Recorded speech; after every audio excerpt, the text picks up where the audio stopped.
Today, we're going to be taking a look at some of the most unsettling FNAF fan games I've ever played. Whether it's disturbing imagery, oppressive atmospheres, or moments that simply don't sit right with you, these games know how to make players deeply uncomfortable. Some of these crossed lines I never expected a FNAF fan game to cross, so let's dive into them. Depravity. Something that plagues several corners of the internet. Whether you like to think about it or not, disgusting people lurk everywhere. They're in every community, interacting with countless people, and in the worst cases, interacting with minors. They corrupt even the most wholesome of communities and snake their way into people's trust. But even the slimiest of snakes get the light shined on their dark desires eventually. And while it may hurt people knowing that someone they looked up to or someone who created something they really enjoyed were one of these snakes, it's always important to remember, though, that a bad apple doesn't always spoil the whole orchard. Today, we'll be talking about an incredibly infamous game in the Five Nights at Freddy's community. I'm not the first, nor will I be the last to speak about it, but I and many other sensible people are capable of separating the art from the artist, and are plenty capable of commenting and criticizing a piece of media without attaching its creator to it. And that's what I'm going to be doing today. Towards the end of this video, I will also be talking about the creator of this game to give you a better understanding of what he was like before he seemingly left the internet. If things are about to get uncomfortable or depraved, I will give ample warning before we talk about said subjects. But in general, viewer discretion is advised. Come with me as we dive into the sick and depraved world of Dormitibus. But before we talk about the disgusting story of this game that would make most normal people want to throw up, we first have to talk about the actual gameplay, which I'll tell you is definitely something. I'll let you be the judge of whether or not it's actually good. There's no better place to start than Night 1, which I will mention, Dormitibus takes a different approach to nights than most FNAF games. Generally speaking, FNAF games have 5 nights, corresponding to 1 work week on the job, with a typical 6th day of overtime and 7th optional night to round out the week. Since in Dormitibus we play as a character who isn't actually working anywhere, Dormitibus is not tied to a typical week, instead having 10 nights rather than the typical 6. So let's dive right into Night 1. Let's start by talking about this goofy-ass office. You can travel from one side of the office to the other. One side of the office lets you look at your cameras, and the other side of the office has literally fucking nothing. But I'll go over why the useless side of the office is technically not useless in a moment. Another question you may have is, why the hell do we run under the table to get to the other side of the room when there's plenty of space on both sides of the table to walk around? Now you see, the answer to that question is fuck you. But now let's actually talk about some animatronics.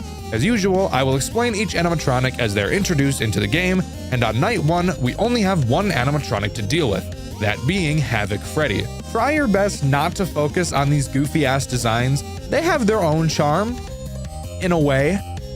Havoc Freddy is one of the most simple characters in all of Dormitibus. Freddy will move throughout the cameras, slowly inching towards your office. He arrives at your left door, and when he does, you can turn to your left to double-check that he's there. You'll be able to see him peering in at you. When he's there, you'll need to run to the other side of the room. At that point, he will almost immediately go away. I have no idea why this scares him away. I guess he's brain dead, but I'm not going to complain about an easy mechanic. Fun fact, you can actually make this mechanic even easier by never even checking if Freddy is at your door.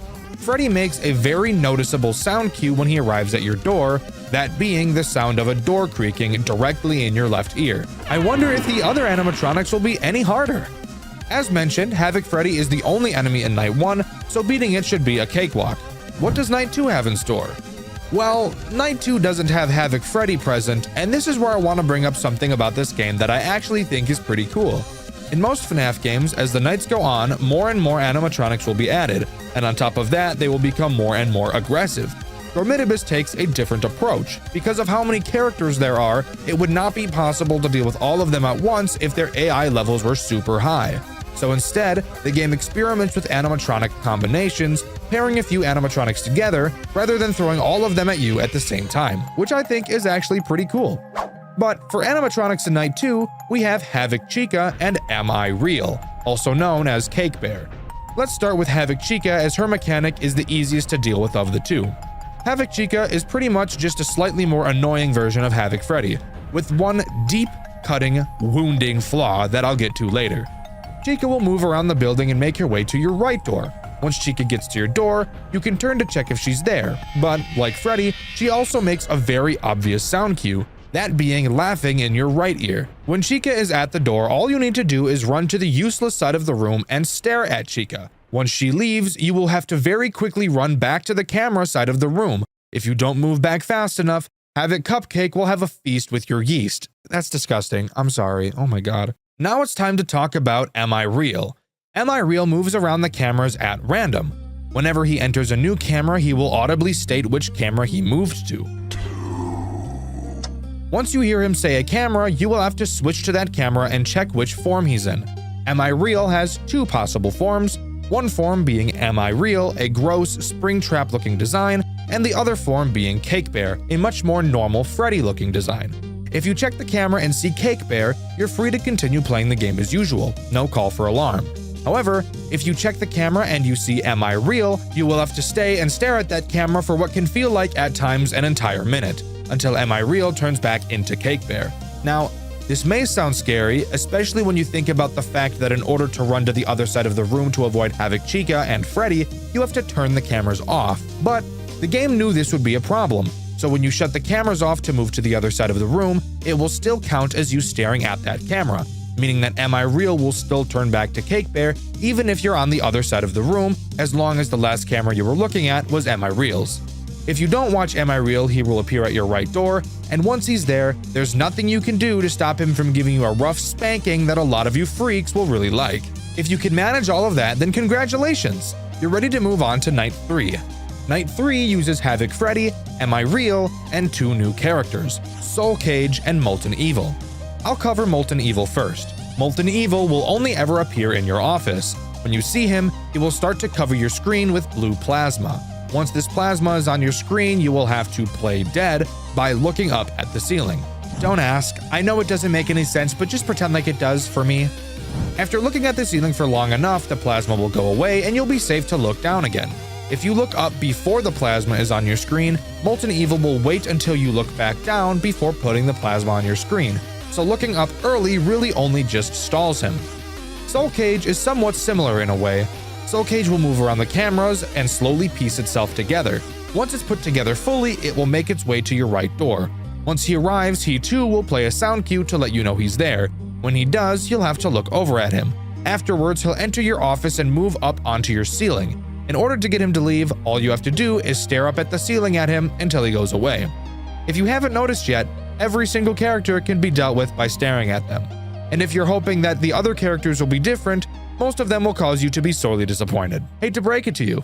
Wait, who am I kidding? I love breaking bad news. Night 4 only introduces one new character, but the returning characters are Havoc Freddy, Havoc Chica, and Am I Real.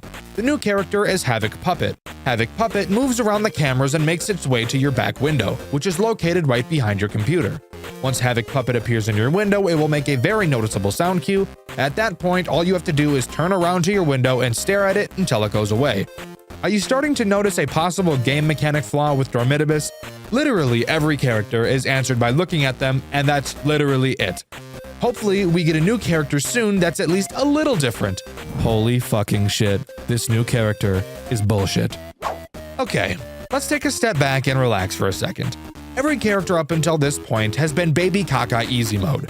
Night 5 consists of Soul Cage, Havoc Puppet, Am I Real, and the two brand new Wombo combo, Havoc Foxy and Golden Call. Havoc Foxy and Golden Call are pretty much one and the same, as one of them really can't work without the other. Havoc Foxy is on camera 5, something I thought was weird because the phone guy on this night says that he's on camera 4, which is just flat out wrong, but let's move past that. Havoc Foxy has 3 phases on his camera, which the final has Foxy standing out of his curtains. You can slow down Foxy by watching his camera, and this will become very important because you want to avoid his 3rd phase as much as you can. However, this can prove difficult because of one character I'm sure you've already thought about, Am I Real? With Am I Real hogging most of your camera time, Foxy is free to buttfuck you as much as he wants. Once Foxy reaches phase 3, Golden Call comes into play. After reaching phase 3, Golden Call will send a voicemail to your computer with a Trojan virus attached. In order to remove the Trojan, you'll have to type in a password.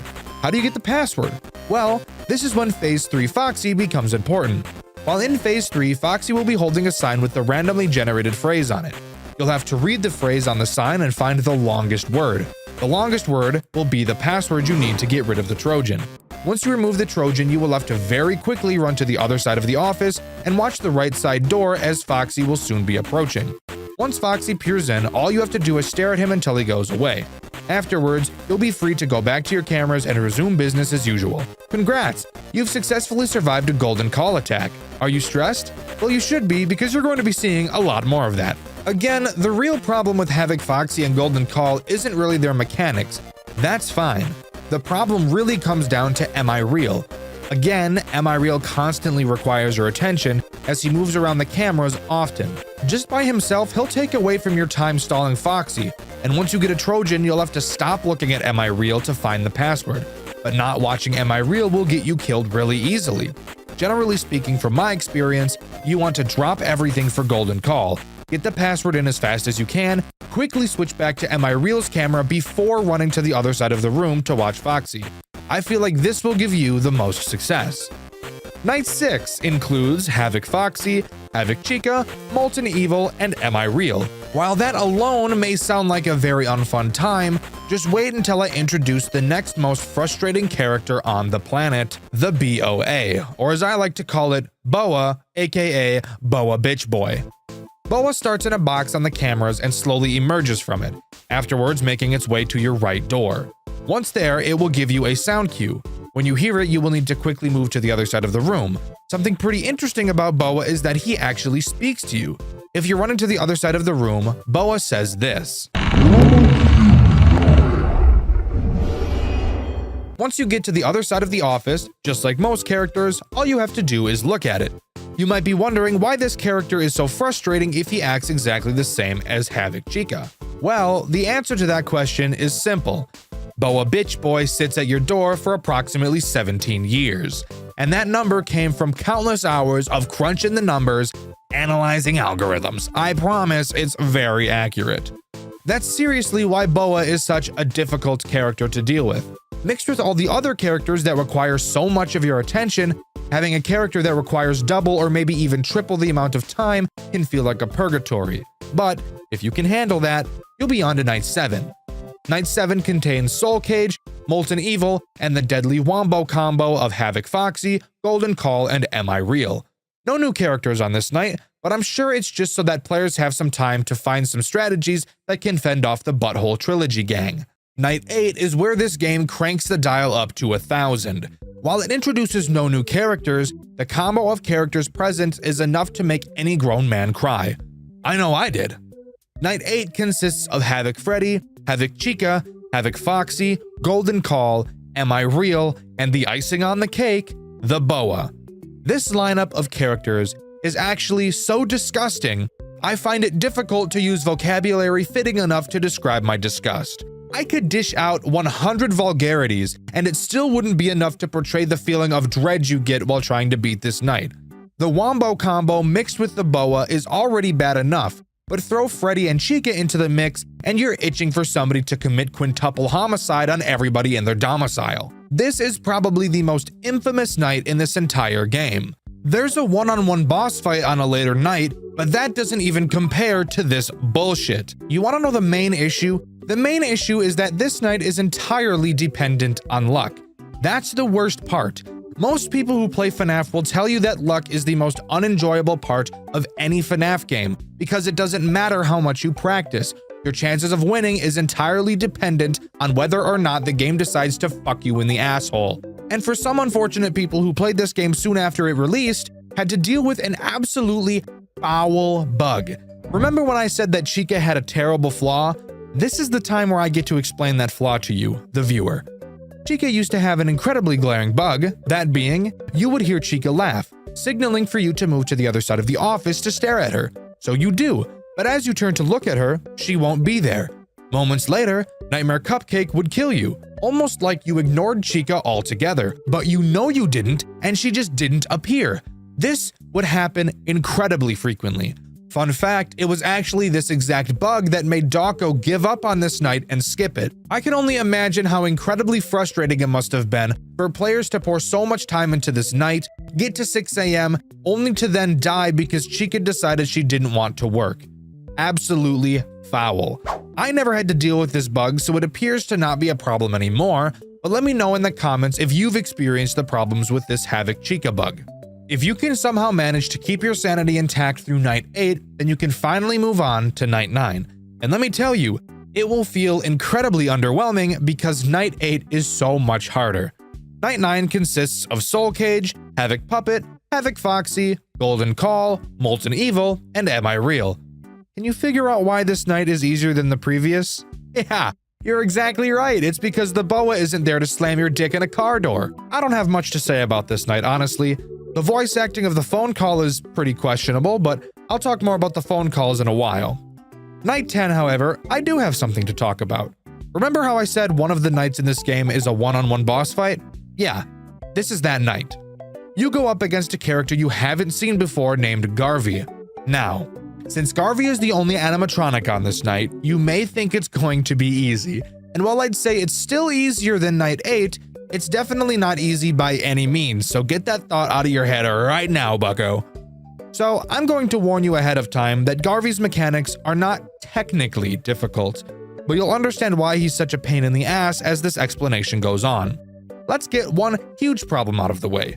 You're only allowed to be looking at the cameras for a specific amount of time throughout the night. The more you look at the cameras, the darker your vision gets. It's definitely slow, but once it starts to get dark, you'll totally be able to tell. Garvey can attack from 3 different locations. Think of these locations as the left, the middle, and the right. Left and right are the most straightforward. You will have to listen for Garvey's laughter. This will give you a pretty clear indication of which side he's about to attack you from. At this point, you must open up the cameras. This is the part where I should mention that there's been a vent toggle button on the cameras this whole time. I never brought it up because it hasn't ever been important up until this point. After you pull up the camera and toggle the vents, you must click on the vent of the side Garvey is coming from. This will temporarily slow him down. At this time, you must very quickly run to the other side of the office and stare at the door he'll be coming from. Beating him to the door is key. You have to be staring at the door before Garvey peeks in, which can be challenging because you need to be fast. Like, really fucking fast. It will not feel remotely fair, but as you start to learn his speed, it will get slightly easier. Which, like, no fucking shit, that's how practice works. Insane that I have to explain to you how practicing works, and yet, here we are. Now, there will come a few times where you will hear his laughter in both of your ears. At this time, all you have to do is look straight up at the ceiling. You'll be able to see him staring back at you. Keep staring until he disappears, and you'll be good to continue. Honestly, the best part of this night is that you don't have to deal with Golden Call. God fucking damn, I hate that stupid ass animatronic bitch. But if you can manage to hunker down and deal with all of the garbage for long enough, you'll be able to beat night 10. But what happens then? Well, a cutscene plays. At our desk, we will be able to see a heart on the table for some reason. As we're confused, wondering why it's there, Garvey shatters the window behind us and begins chasing us through the building. We get trapped near a door and enter one final spacebar mashing minigame. The screen cuts to black and we're shown a gravestone of a John Wright, stating brat, scum, waste of air. So, that might seem confusing to you. So I suppose it's time I explain a bit about the lore, huh? Bear with me, as this is not one of my strong suits. So that John Wright on the tombstone is us. We've been playing as John Wright, as is mentioned in the Night 1 phone call.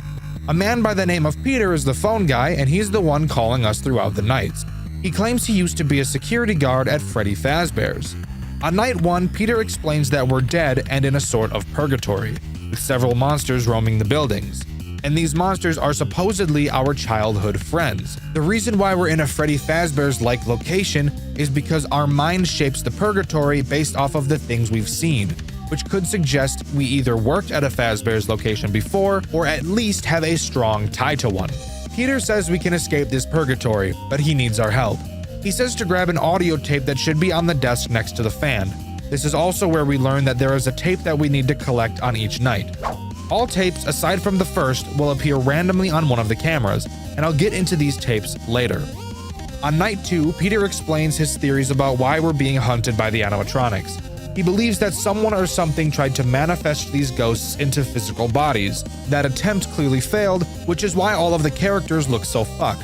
Peter believes that because we are ghosts, we have a plasma of sorts that the animatronics need to survive, and that's why they're trying to eat us up like a gourmet steak.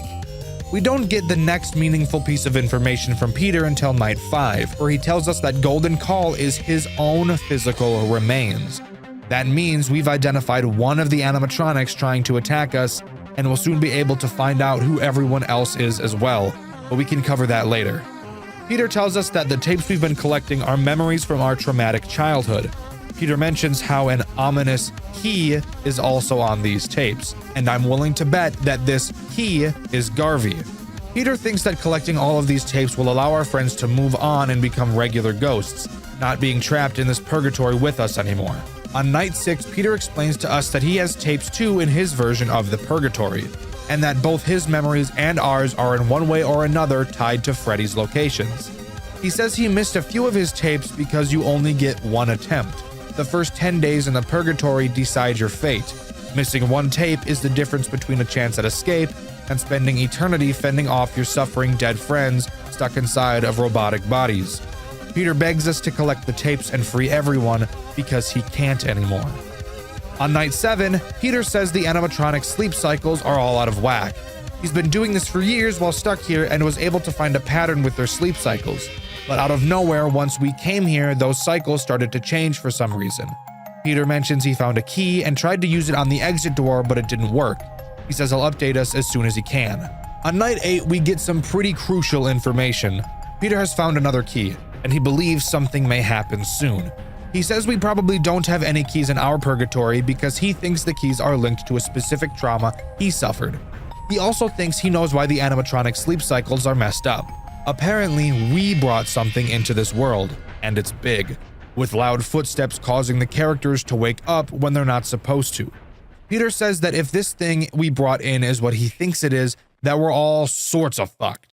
And of course, knowing what we already know, we can take a pretty good guess at who that might be. Night 9 is where we get to hear Peter's final moments. The monster we let enter this world is exactly who Peter thought it was. Garvey. Garvey has been tearing all of the monsters in Peter's purgatory into pieces. Peter knows that we apparently know who Garvey is. He tells us he's hiding behind the curtains where Foxy is and that Garvey is coming for him. He tells us to get the keys, and the call ends. The 2 keys he's mentioned can be found. The first on night 10 in the same location where you find the tape on camera 5. The second key requires me to tell you about a night I have yet to mention, night 11, aka Nightmare.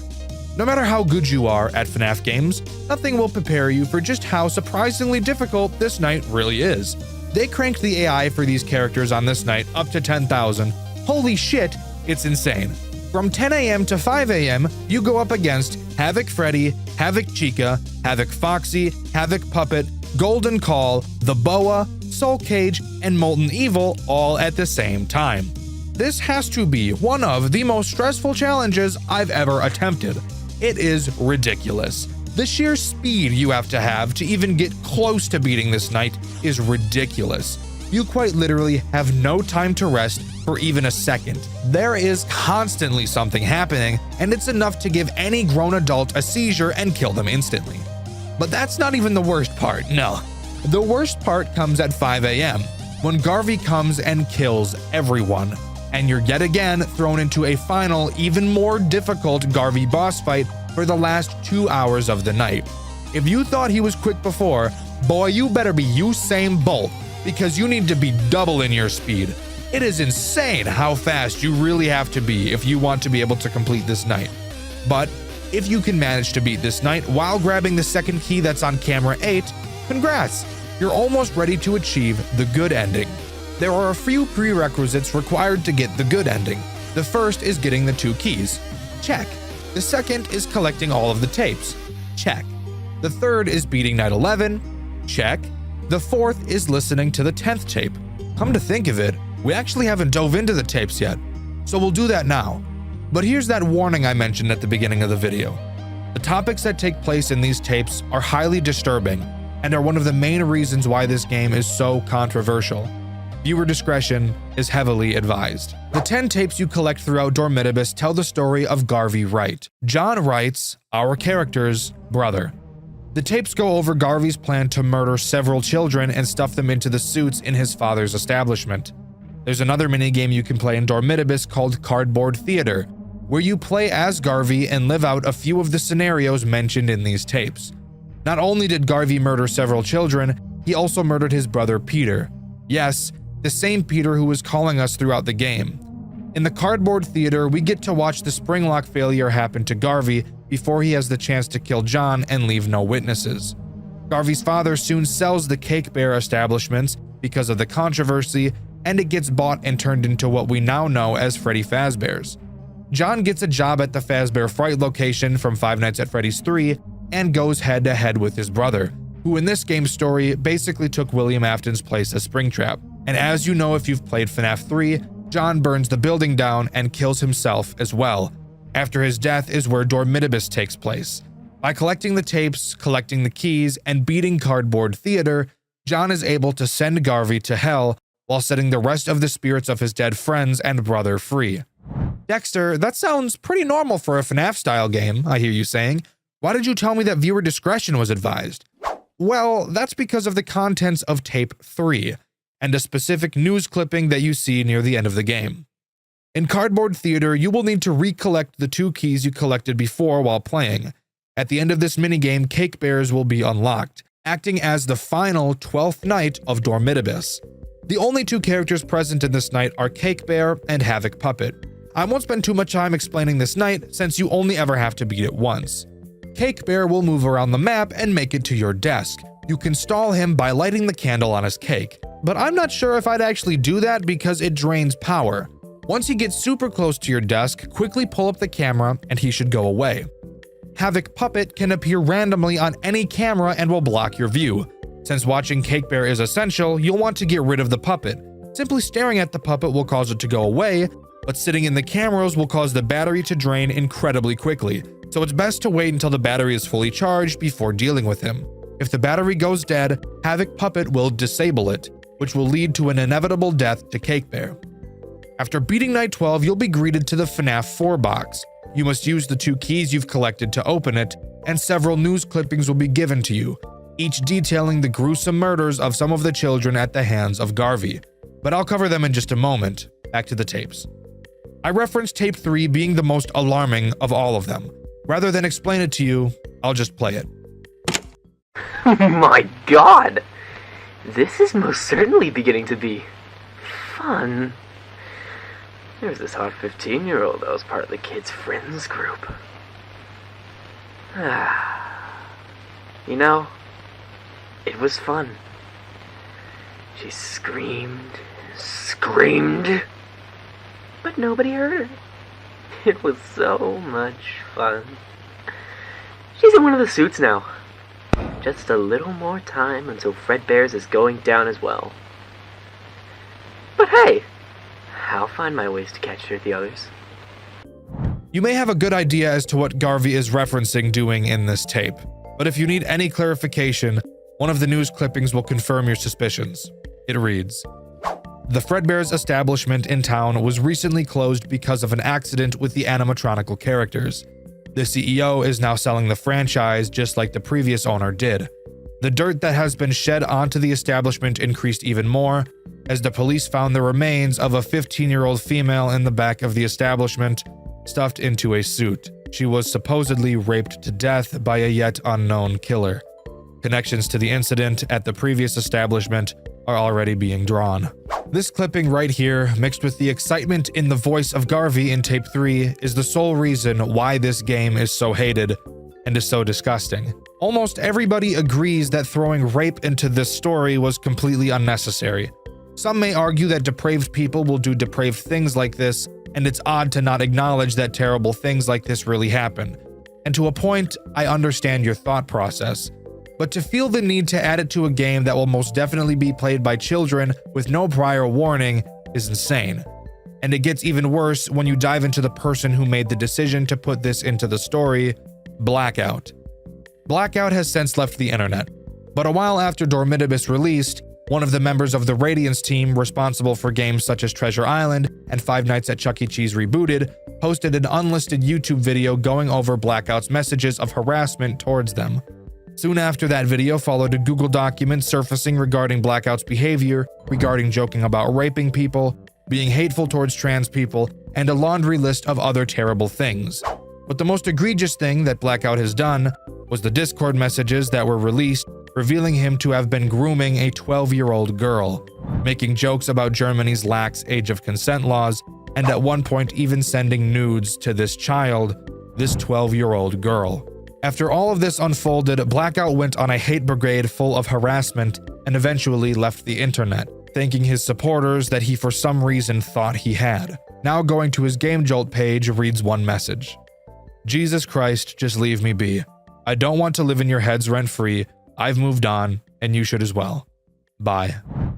And with that, that's where the story of Dormitibus ends. Roblox horror games. Something that is pretty atypical for this channel.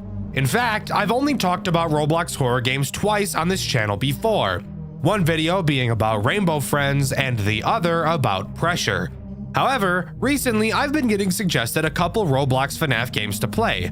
I always knew there were FNAF games on Roblox. In fact, there's a couple of Roblox games that place really high on the official max mode list. Of course, I did always intend on getting around to playing these games, and if you follow Dexter Black, you'll see that I have played a couple, and the game that we're covering here today is one of those games. A reimagining of one of the most hated official Five Nights at Freddy's games of all time, fixing all of its problems and introducing several new mechanics that make the game feel fresh, while also looking so graphically impressive, you'd be surprised to hear it was even made in Roblox at all. So join me today as we dive into the world of Five Nights at Freddy's 2 Reimagined. In terms of the game's overall story, not a whole lot has changed. At least, that is up until the end. We'll obviously talk about that later, so if you were hoping for a massive lore dump, hate to break it to you, it's pretty much just the official lore with a few changes.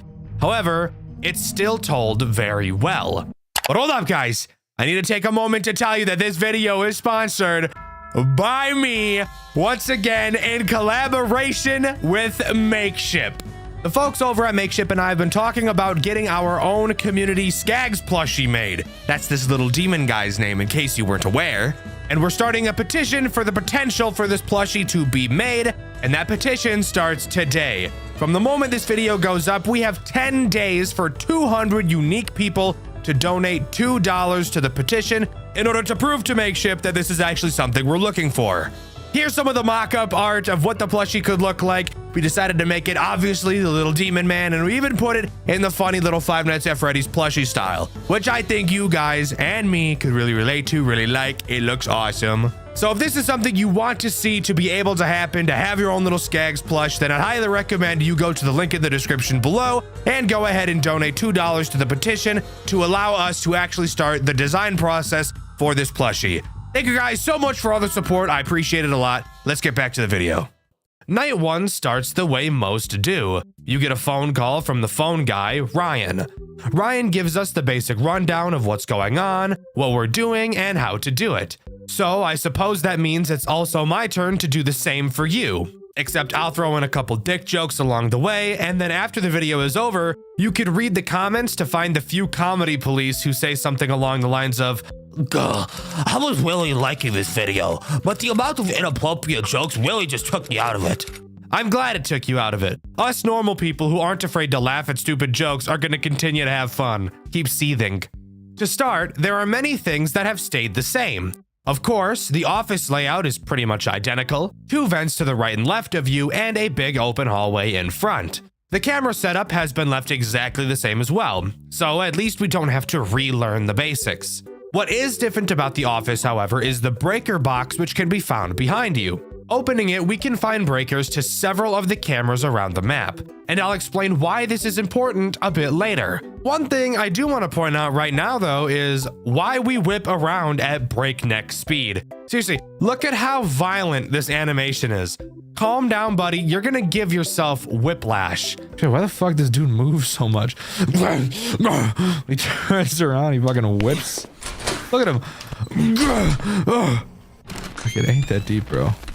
Anyways, the next thing I want to talk about is your flashlight, as that has also been changed slightly. To start, you'll notice there is no longer a battery life to your flashlight. So you may be wondering how Balloon Boy is supposed to work without his integral mechanic. Well, hold your dick, little spastic. You're getting way too far ahead of yourself. Let's slow it down and take this little by little. Your flashlight is now used to flash not only the hallway, but the 2 vents as well, as now the vents don't have their own dedicated button. Before we continue on, there's also one little thing I do want to point out about your office I thought was funny. If you take a look at the clock on your desk, you'll see a coffee mug is blocking the second set of digits, probably so that the developers didn't have to actually program the clock ticking second by second. This literally plays no role in importance in the entirety of the game. I just think it's fun to see the way devs are able to cut corners sometimes. Anyways, moving on to the first threat this night introduces, those being Toy Chica and Toy Bonnie. Oh shit, damn. Oh, damn, mama. Sorry. Boing.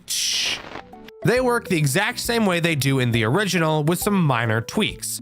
For one, if you weren't aware, let me give you a quick fun fact about Five Nights at Freddy's 2. If you dig through the game files, you'll be able to find an unused asset for Toy Chica. It's never seen throughout the game and was originally intended to be used to allow her to glide across your office like Toy Bonnie does. It's even completely coded in, but it's never called in the actual game. Well, Reimagined brings this back, and in a big way. Both Bonnie and Chica will enter your office after being in your vents. However, unlike the original, where you can see both Toy Bonnie and Toy Chica staring at you in the vents, in Reimagined, they instead chose to bolt through your vents at the speed of sound, giving you no time to see them in your vent. When you hear them coming, you have to put the mask on fast. Like, I'm talking fast as shit. These guys aren't playing around at all. If they get their hands on you, they're gonna rock your world. I'm talking tie your own dick into a noose and make you hang yourself with it. Ooh. God, no, not that. I meant to fucking put the mask on, bro. I meant to put the mask on. That jump scare was insane, by the way. Seriously, I'm probably not going to get around to showing you each of these jump scare animations, but you should go check them all out because these animations are clean as fuck. This entire game looks super clean. Keep in mind, this is Roblox. It is so impressive how good this game really looks. Anyways, moving on to talking about the game. More specifically, Night 2 and the new threats it introduces. Hold up, Dexter. What about the marionette? Does she not become active on this night? No, dear viewer. No, she doesn't. In fact, the marionette is completely absent from this game. That's right, FNAF 2 Reimagined removed the music box mechanic from this game entirely. So, with my dick as hard as a rock from getting that information delivered to me, let's happily heel click our way into Night 2. Night 2 only introduces one new threat, but it's a big one, Withered Foxy. Now, I want you to pause real quick. I promise you, he is nowhere near as carpal tunnel inducing as he is in the original. In the original, Withered Foxy would appear in your hallway. You'd have to spam your control key to flash your light at him until he disappears. Every time you'd flash, an invisible value would increase by 1, and when it reached 20, he would go away. He also showed up frequently as fuck, making him the second most annoying character in the entire game, right after Toy Bonnie. So, how does Reimagined fix him? Well, he actually has 2 different mechanics. The first still has him enter your hallway. He'll make a breathing sound cue when he does. All you have to do is hold the light on him for a little bit and he'll leave. No spamming required. However, if you hear this sound cue and for some reason don't see him in your hallway, that means he's either in camera 1, 2, 3, or 4. You will have to find which camera he's in and use your flash beacon, which, by the way, is just a beam of light I've chosen not to mention so far. When you do, he'll fuck right off. Perfect. Something interesting about the phone call on night 2 is that Ryan called us in the first place. At the end of the night 1 phone call, he said he wouldn't be calling us again because the boss, presumably William Afton, is breathing down his neck. So getting a call on night 2 is surprising. He said he saw William inputting new parts into the old robots.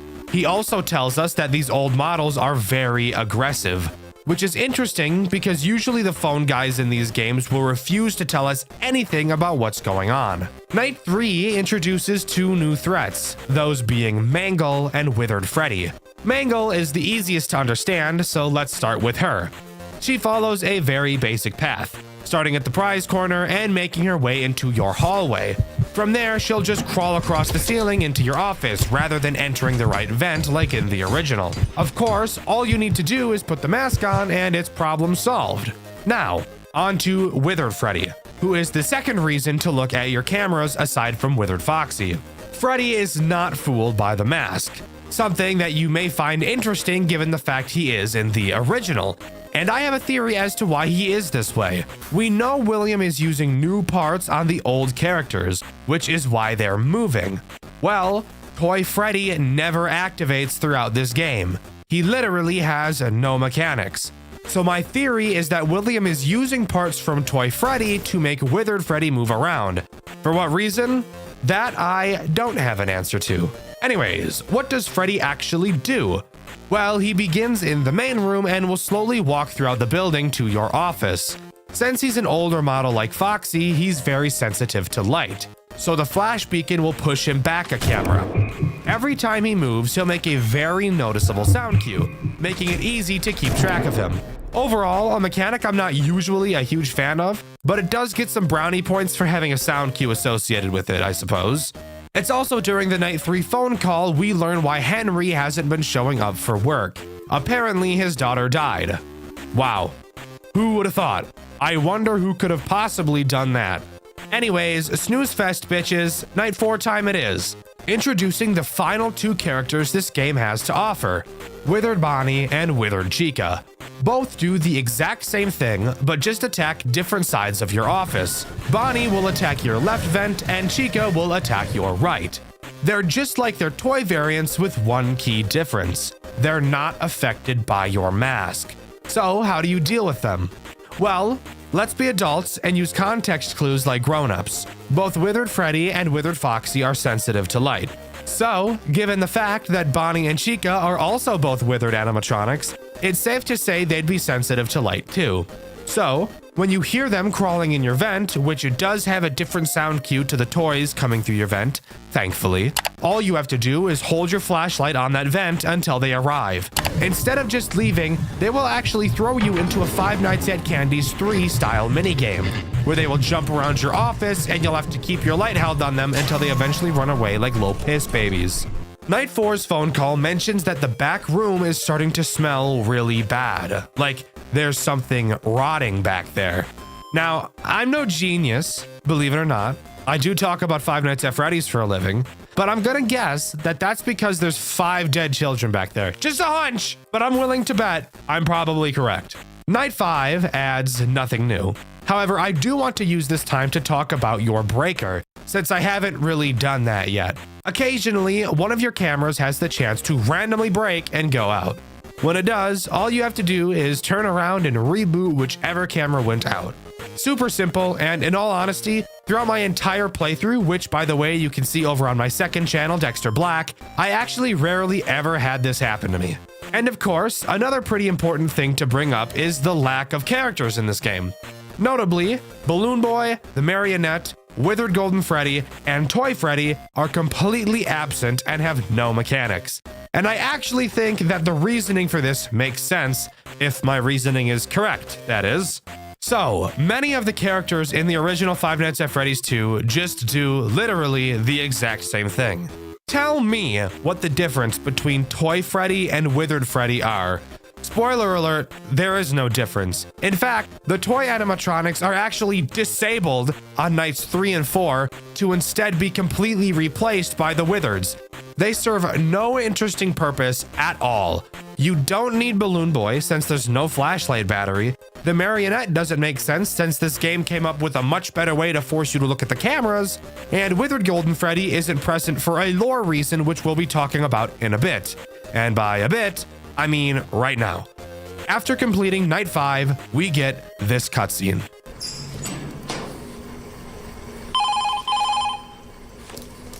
Michael, William just pulled into the parking lot. You need to get out of there now.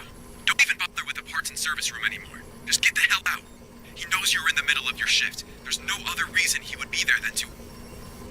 Just get out. I'm waiting outside in my car right now. Let's get into the village. I called the police, but they won't be here for a while. This place is in the middle of nowhere. Wait. He's messing with something on the side of the building. Hold on.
Calm down. I'm not going to hurt you.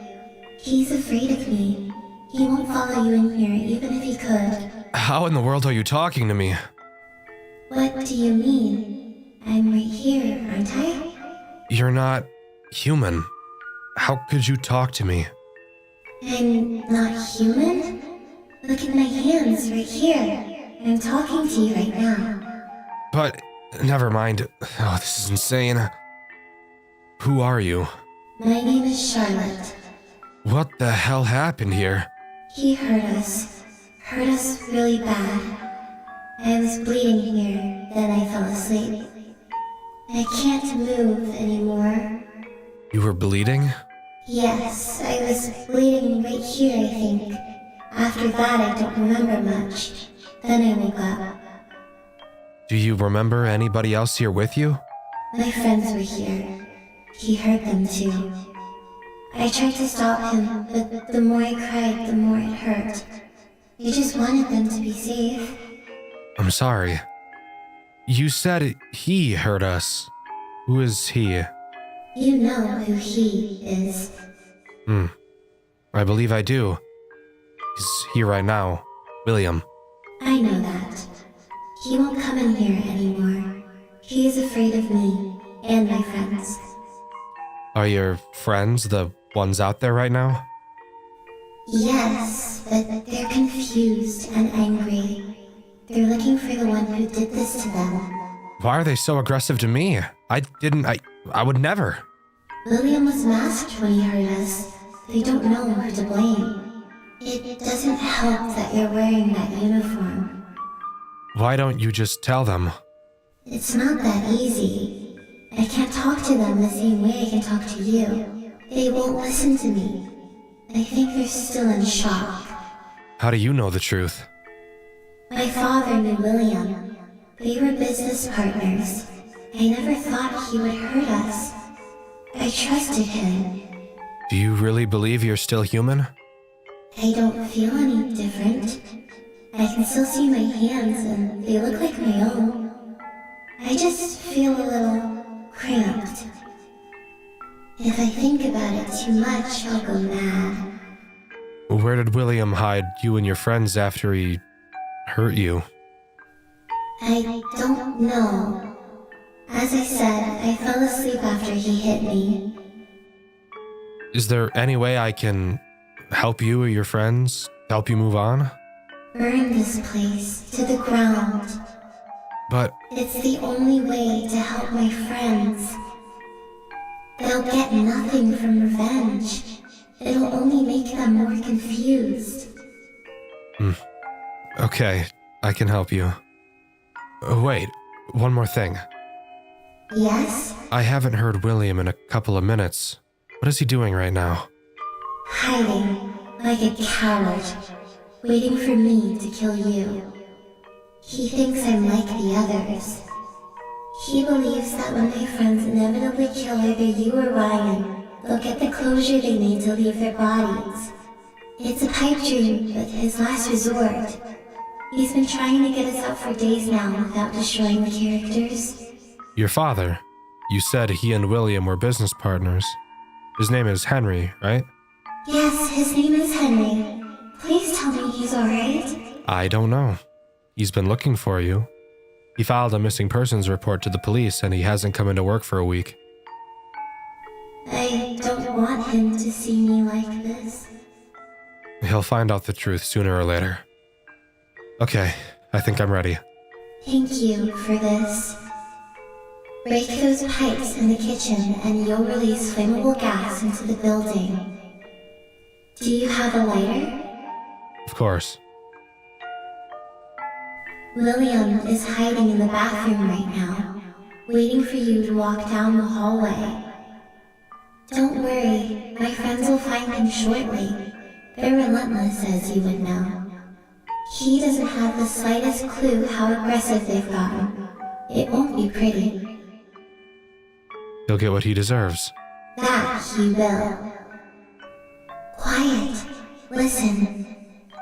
Quick, now's your chance.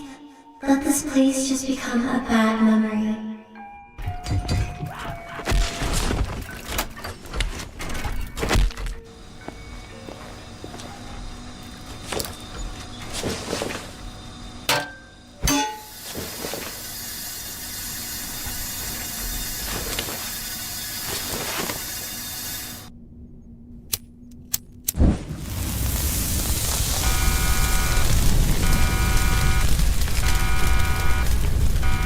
So, we set William ablaze in typical FNAF fashion, and FNAF 2 Reimagined comes to a close.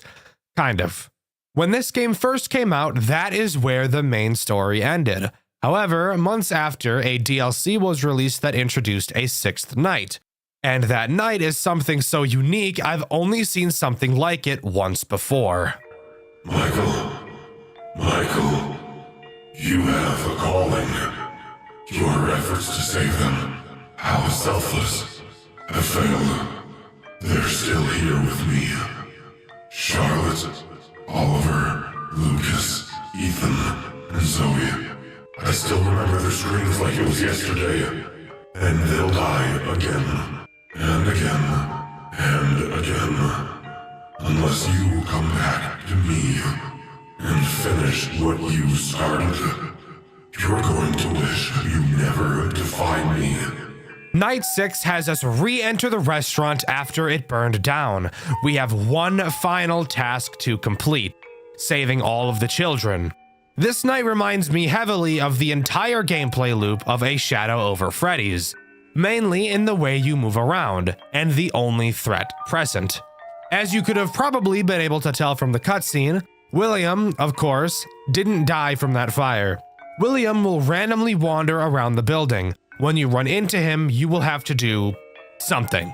I literally have no fucking idea what it is you have to do, though. I was never able to actually fully understand it. I got some comments from viewers over on Dexter Black, because apparently I was just completely fucking wrong. I know it has something to do with your flash burst, which you only have 3 of. Something along the lines of, when you see William, flash him, kind of, except it doesn't ever work. And even if you follow him into the next room he went into to try and flash him then, he'll just kill you instantly. I literally have no idea. Maybe I'm just retarded. Anyways, how do you actually save the kids? Well, behind the stage, you'll find a crank. You will use this crank to muff up all of the withered animatronics around the building, who are now barely able to move.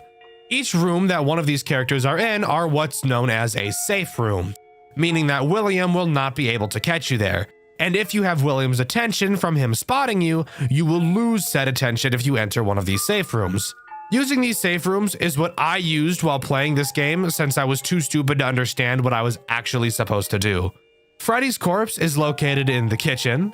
Bonnie is in the bathroom. Foxy is in some fucking room.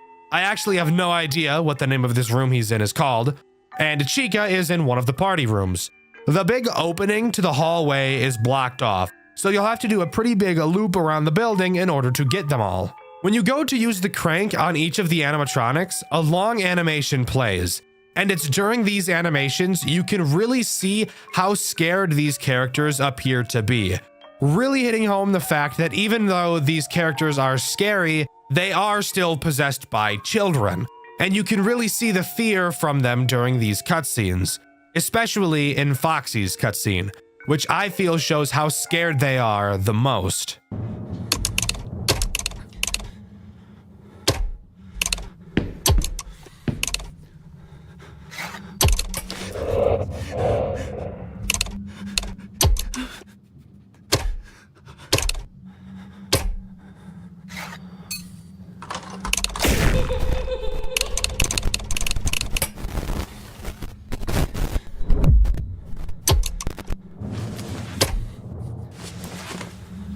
After saving all the kids, you can go to the back room to save Golden Freddy, only for this to happen.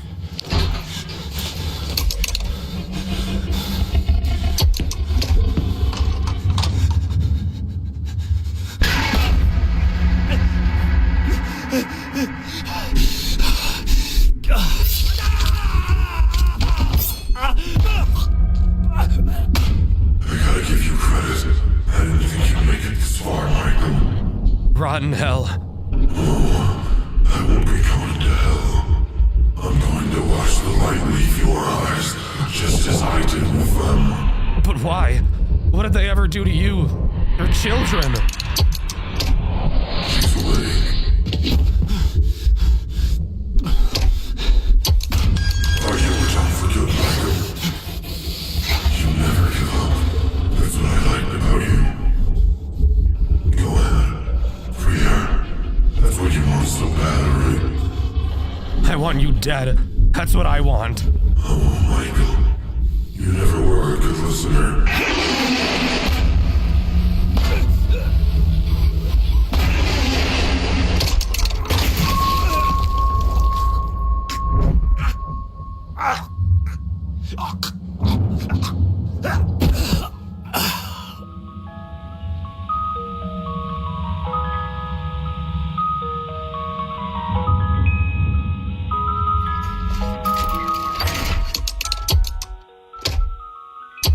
And with that, that's truly where Five Nights at Freddy's 2 Reimagined comes to a close. A borderline perfect recreation of one of the community's most hated official FNAF titles. But now we have to ask the question, was a remake like this necessary? Did we really need someone to change the original game? I think the answer to that question is a resounding yes. Out of all of the official FNAF games, even though FNAF 2 isn't my least favorite, I can totally agree that it is the most boring and, in my opinion, the most uninspired. I mean, FNAF 2 only released 3 months after the first. That is not a lot of time in development for a game of any degree, and I think it really shows. From reusing mechanics from other characters to artificially inflate the roster, to having mechanics so utterly boring and bullshit like the music box in Withered Foxy, I truly think it's only fair to say that this game did Five Nights at Freddy's 2 better than Five Nights at Freddy's 2 ever could itself. Not only does this game look better, it plays better, sounds better, and is more enjoyable to play overall. Nothing feels too RNG based, and each character's mechanics are solid and unique enough.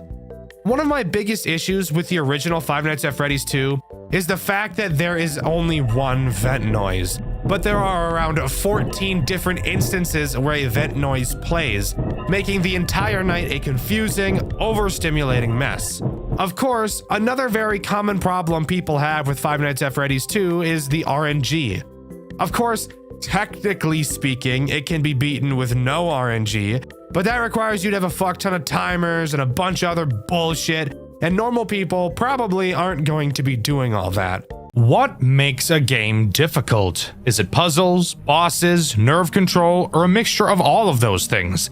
I think almost any answer to that question is a valid one. However, I think there's something all players, especially Five Nights at Freddy's players, can agree does not make a game difficult: RNG.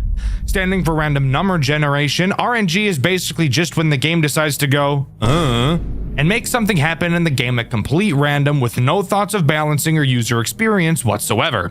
In a lot of games, RNG can be a good thing and add to the overall experience, whether that be contributing to grinding for a really good gear in a dungeon of an MMO, or contributing to a loot box if you're a degenerate and play Hoyoverse games. But something I think FNAF players can agree on is that RNG is almost never a good thing, and the game we'll be diving into today implements it in some of the worst ways of all time. Join me as we dive into the world of the Tubbyland Archives. The Tubbyland Archives begins with a cutscene. The camera pans around the building, showing the various rooms, and we listen to a quick phone call from the CEO of the company we will soon be working for. He tells us that we've gotten the job and that we'll meet with a guy named Joey, and he'll be teaching us what we need to do. The camera pans past two of the antagonists we will soon be introduced to, and oh my lord, do I need to talk about how awesome this game looks. These characters look terrifying. I love them, and I honestly feel like this game's menu screen is one of the best FNAF menu screens I've ever seen. The way the characters shake as they reach out for you, mixed with the unsettling background music, provides a very uncomfortable feel, which I think fits great into a FNAF game. Anyways, moving on to night one, we're introduced to who I can only assume to be Joey. However, through in-game subtitles, we can see the game refers to him as 03. Not really sure why. The night one phone call is just about as uneventful as I'm sure you could have guessed. 03 explains the basics, and not much lore is mentioned at all. 03 tells us that the guy that worked before us was named Evan, but other than that, not much else is revealed. And while yes, I could describe to you how he describes what our job is, but it's kind of my job to tell you what our job is, so let's do that. There is only one threat that is activated on night one, that threat being Poe. For those of you who are grown adults and don't know anything about the Teletubbies, Poe is the red one. However, before we can actually talk about Poe, we should talk about the general tools we have at our disposal. Obviously, we have cameras, but the cameras in this game have 3 unique functions. Okay, 1 unique function. I've seen the other 2, I'm just trying to be nice because apparently I'm way too negative in these reviews. Let's go over the 2 non-unique functions first. To start, we have our camera flashlight, just like FNAF 2. It lights the camera up. Who would have imagined? Wow. However, the flashlight battery in this game that's displayed in the top corner of the camera actually goes down pretty fast. So that's why in my playthrough, which you can see on my second channel, Dexter Black, it's very common for you to see me flash the light on a camera for a fraction of a second. Since as you play this game, you'll learn where to look for each of the animatronics, a super brief flash should really be all you need. The next familiar mechanic is an audio lure, except unlike most audio lures, it won't make you want to kill yourself by only working a handful of times before forcing you to stare at a reboot monitor for 300 years. I'll explain how the audio lure mechanic works when it becomes relevant. Before that, let's talk about the last mechanic in the cameras. The reboot? The shock. I don't really know what to call it. There's a button on the cameras that allows you to remotely turn off and on said camera. There's almost never a reason to turn a camera off, so I'm just gonna pretend like that doesn't even exist. But turning a camera on is very important because of one main mechanic this game has that just makes me smile from ear to ear. You see, that joke was funny because I lied. In the top corner of the screen, you'll also see a camera stability percentage. Throughout the night, this number will decrease, and each camera has its own dedicated percentage. When the percentage reaches 0, that camera will automatically shut off, and you'll have to go to said camera and turn it back on. This mechanic is in no way annoying by itself, but when mixed with a certain dickhead we'll talk about later, this will quickly become one of the main things in this game that makes you want to detonate a flash grenade next to an infant. You can also hide behind some curtains in your office, but that won't become necessary until a later night. Now, pivoting to talking about Poe. Something I'll hand to this game is that it does a really good job at making every character be a constant thorn in your side. No character can be forgotten about. No character can you just let your brain go on autopilot to deal with. You constantly have to be aware of each character, which is something I think is a very good thing in a FNAF game. Poe will do what most robots in FNAF games tend to do, wander around the building and make their way to your office. Something you'll notice about a lot of characters in this game is their ease of ability to juke you. Unlike most FNAF games where each character usually only has one main form of attack, most of the characters in the Tubbyland archives can attack both of the doors in your office. And because of the way the building is set up, there are multiple opportunities for the characters to swap which side they're going to attack on, making it even more important for you to constantly be monitoring all of them. Poe is the only character in this game that is affected by the audio lure, thankfully. However, there is a very big problem with Poe that I will bring up towards the end of this video, but for now, Poe pretty much is just Springtrap. Don't let her get to your doors or she'll insert herself inside of you, and you can only lure her into rooms she's adjacent to. Ooh, I don't like that. Call it back this way, bro. Come here, please! Poe by herself is not a formidable foe, but will likely become the character you forget about the most later down the line. Of course, it wouldn't be a FNAF game without post-night minigames where all you do is walk around, now would it? Rest assured, Tubbyland Archives has those as well. However, there is something I want to mention about these minigames. The way they control is honestly really satisfying. The camera moves with the player, but it doesn't lock to them. It glides around their movements, which leads to a super satisfying feel. Not only that, but the art doesn't have that typical purposeful dogshit look to it. It looks like this could actually be a game inside of an arcade machine, and I think that's great. But what happens in the first minigame? Well, to start, we play as the green Teletubby, Dipsy. We're told to find Nunu, and once again, for those of you that know nothing about the Teletubbies, Nunu is this fucking vacuum that's alive, or something. After wandering around the building, we find Nunu in a closet and his eyes glow red, which means he's evil because duh, that's what red means. And we're told that Nunu was sleeping. Duh, that's why his eyes were closed, you moron. I can't believe the game is having to explain this to you. On night 2, we get another call from O3. He explains not a whole lot, basically just goes over the 2 new animatronics, but I feel like I can do a hell of a lot better than he can. He does bring up Nunu, the vacuum cleaner, and explains that the CEO worked on building him himself. He always told the workers to stay away from it because it was too dangerous. I find that a bit odd, and so does O3, but we're gonna not question it. It's just FNAF things, I suppose, right? Anyways, on to the 2 threats this night introduces, the previously mentioned Nunu and the yellow Teletubby, Lala. Lala is the real main antagonist of this game, at least she feels like it, as she is the character that without a doubt will require the majority of your attention throughout this game, and is the first major occurrence of painfully AIDS RNG throughout this experience. Lala is one of the few characters that can be seen on the cameras without the use of the flashlight since her eyes glow. She does the same thing that Poe does. She can attack both doors and has multiple points throughout the cameras where she can swap sides and fuck your day up. Generally, her mechanic is easy. Lala will never move backwards, so once she's at the entrance of one of your doors on the cameras, if you later check and she is no longer there, then you know she's about to attack you. And when she is, all you have to do is hide behind the curtains and she'll jump into the office to look for you. Yes. Yo, I would not want those things to grip my hips. I ain't not gonna lie. Them big fucking oven mitt hands, bro. But she does have the mind of a toddler and will quickly forget why she wandered into the office in the first place and promptly leave. Where Lala becomes incredibly ass-clenchingly AIDS is when we start to talk about what I'm going to call her final bait and switch. The 2 final cameras she will appear on before attacking are camera 1A and camera 1B. However, there is a camera in between that can serve as one final point for Lala to switch sides, that being camera 2A, the worst fucking camera in the whole game. When Lala is on either of her 2 kill cameras, when she has a successful movement opportunity, she will do one of 2 things. 1, she'll just prepare to enter your office, wherein you'll need to hide behind the curtains, or she can do the much more frustrating option, move into the bait and switch camera. When she's in this camera, she obviously won't be able to enter your office.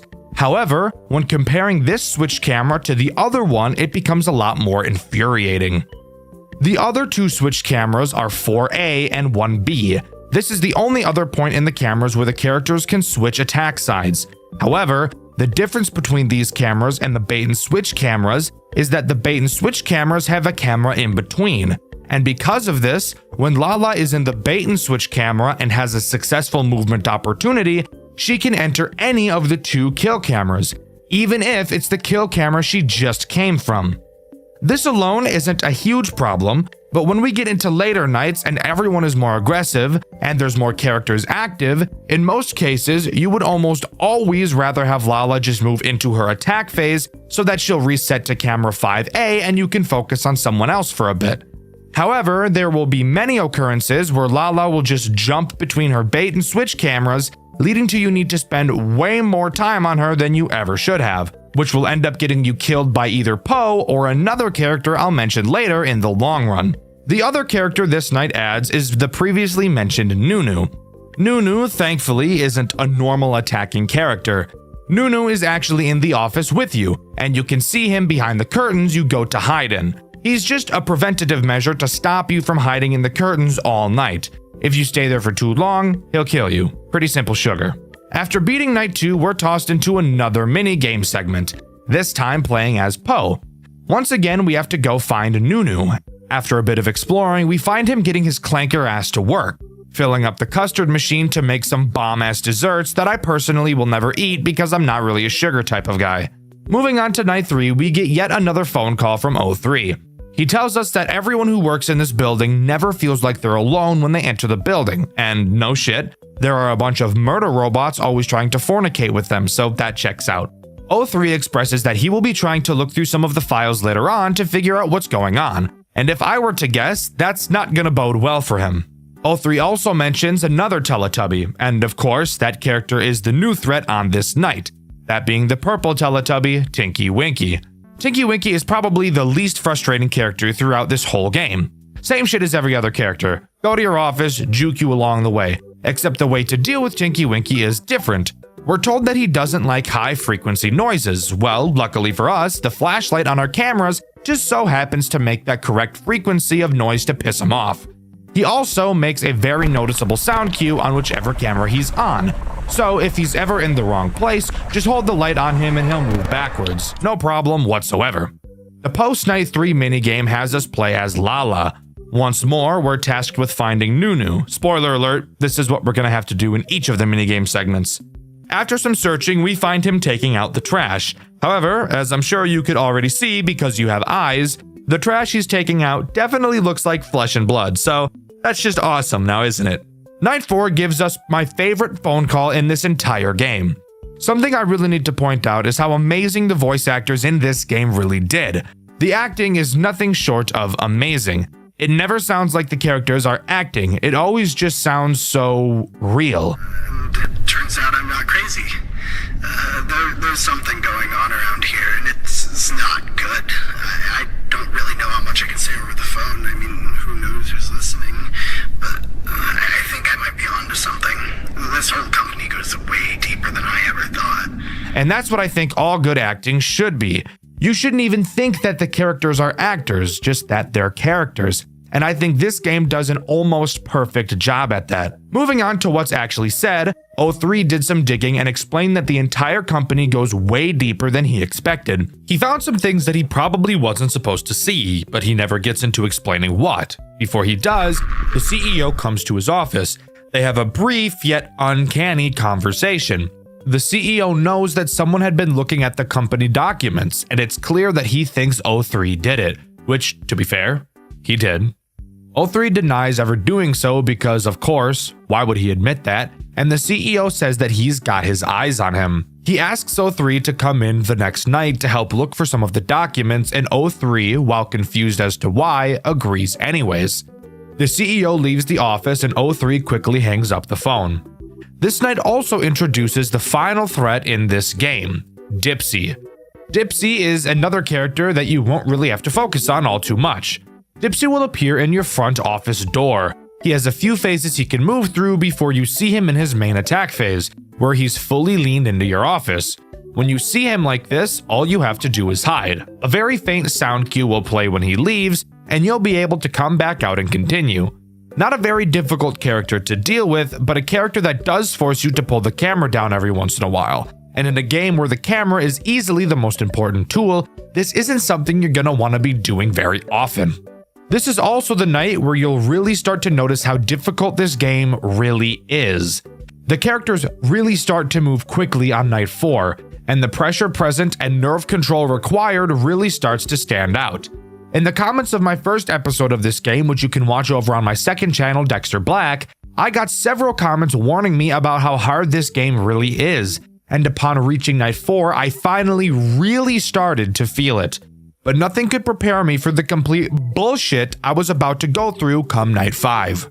But before we can talk about night 5, we need to talk about the post-night 4 minigame. In it, we play as Tinky Winky and find Nunu cleaning up a spill, as the game puts it. This spill very clearly is blood, and I have my suspicions as to whose blood it could be, but I'll explain my thought process after we talk about night 5. Night 5's phone call is a doozy, to say the least. O3 explains that the CEO set him up. He came in the night the CEO asked and walked right into a death trap. He mentioned he found a box in a party room that smelled terrible. He found several documents. Reading them revealed everything. He explains that the entire building and business we're in now is a cover-up. But before he can tell us more, Nunu finds him and kills him in what I can only describe as one of the most uncomfortable phone calls I've ever heard. Shit. Nunu, no. Oh, are the...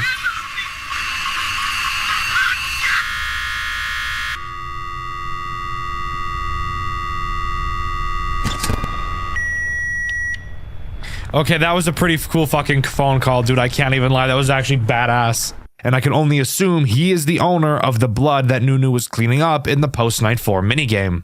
But now we get the displeasure of talking about Night 5. Single-handedly, one of the most infuriating gameplay experiences I've ever had in my entire life.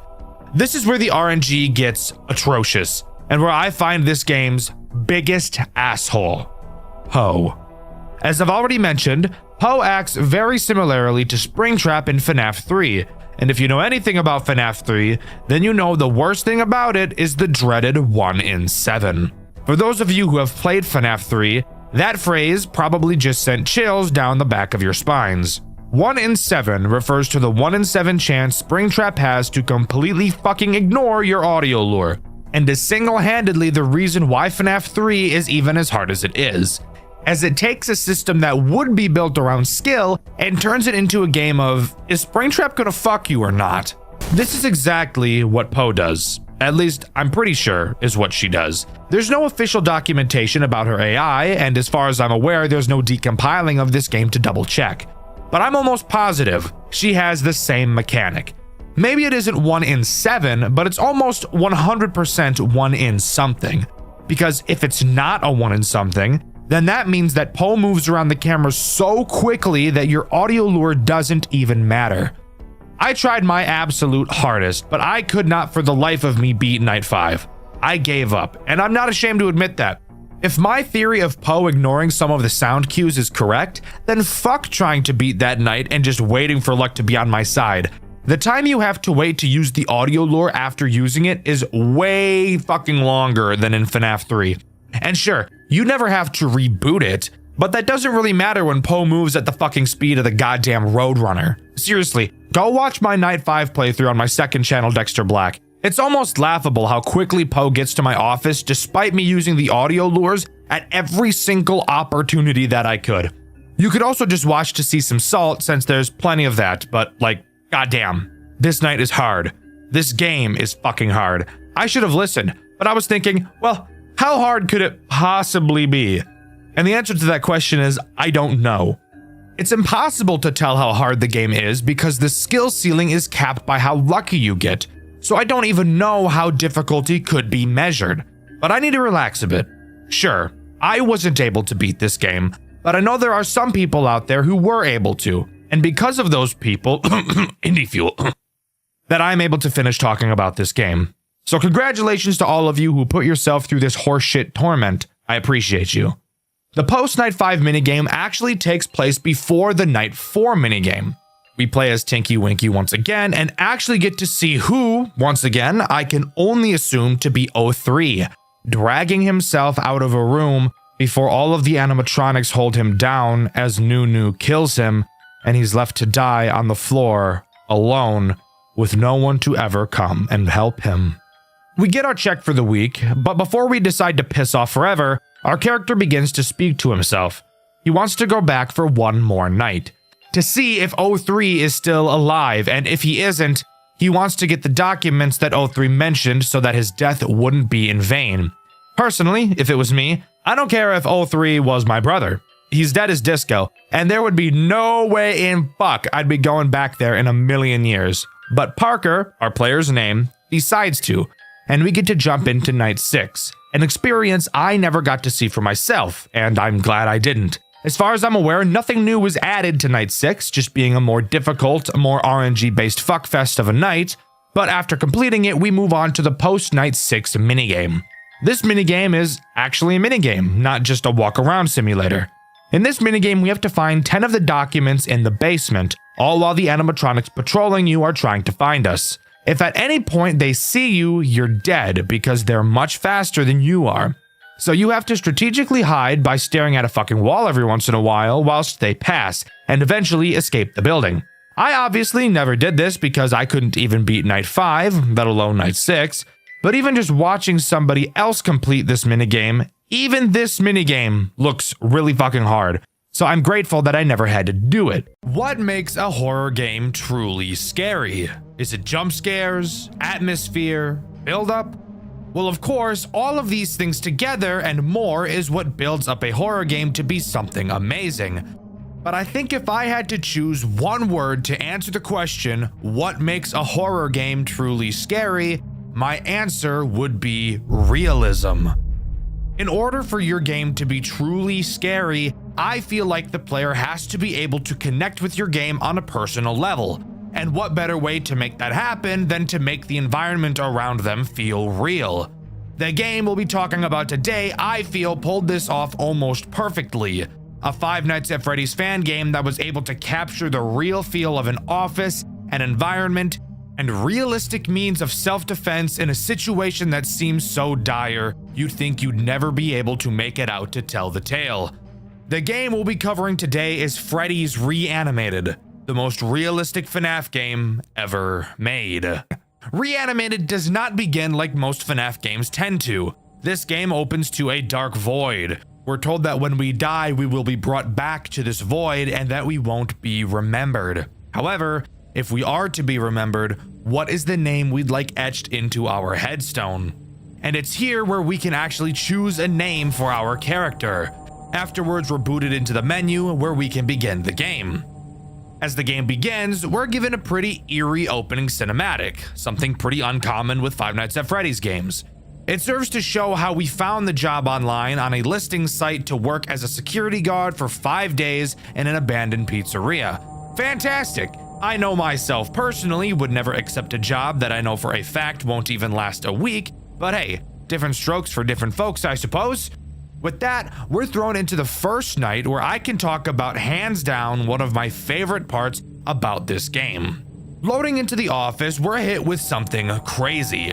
This game looks real. The office looks like an actual office, with objects placed around that actually look like they should be there, not just a random assortment of items like we typically see in FNAF games. And the sound design is amazing. This game looks real, it sounds real, and I think that's one of the big reasons why people love this game so much. It tries to feel real. Watch for when he's closest. He can be tricked easily. What the fuck does that mean, bro? Holy shit. Oh my god. What the fuck? This looks sick. Of course, like most FNAF games tend to do, we have a phone call on each night to listen to. Instead of the usual where the phone guy at least sounds somewhat like they know what they're doing, the phone guy in Reanimated sounds baked out of his fucking mind. Speaking of which, the only reason we have a security guard job right now is because the place is being demolished soon. so we don't want any funny business going on at night. He tells us the basics of our camera. Who cares? That's my job. What he does say that's actually of note is that the building we're in has been abandoned for over a decade. And the only reason we're watching over it now is because the building is about to be demolished. And for some reason, they're concerned about funny business going on because of that. I have no idea what funny business is supposed to mean. My first guess was people breaking in to steal something, but then I thought, well, that doesn't make sense. People could have been stealing from this place for the last 10 plus years. Why would they all of a sudden decide they needed to do this now? Maybe it means graffiti, but the place is being demolished, so who cares? This is such a weird thing to latch onto, but I just feel like it's strange to mention this now. And it does actually bring up a good question. Why would you hire someone to guard a building that won't exist in 5 days? But you never hired a guard for the past 10 years that it was abandoned. It almost makes you wonder if they were expecting something to happen. And maybe that's why they're demolishing it. Before I get into any of the characters, let's talk about the controls of this game and the 3 tools at our disposal. You can only look in 2 directions in this game, at your computer and at your door and window. Something super interesting about this door is that it is actually just a door, which is pretty scary in a game like this where your doors are mainly known as your only means of defense. You can pull the blinds of your window down if you want to, and when I first found that out, I was reasonably concerned as to why. I see this right here, and I know this game's about to be fucked. I know this game is about to be so fucked, dude. It's just a normal fucking door. Bro, these motherfuckers gonna open the shit out of that thing. And we'll get into why in just a minute. But first, I really want to talk about the cameras and why they serve to be one of the most difficult things to deal with in this entire game. Upon looking at the cameras, you'll realize there's no typical camera map and buttons. Instead, there's just arrows at the bottom of the cameras that you can click to move from one camera to the next, fairly slowly. This is brilliant in 2 ways. With the realism approach that this game is taking. Looking at the surroundings, we can tell that this game takes place a pretty long time ago in 2013. We can tell this because of the confirm window at the beginning of the game being Windows 7 and the fact that the game tells us. But I just wanted to seem cool by pointing out that I knew what the Windows 7 UI was.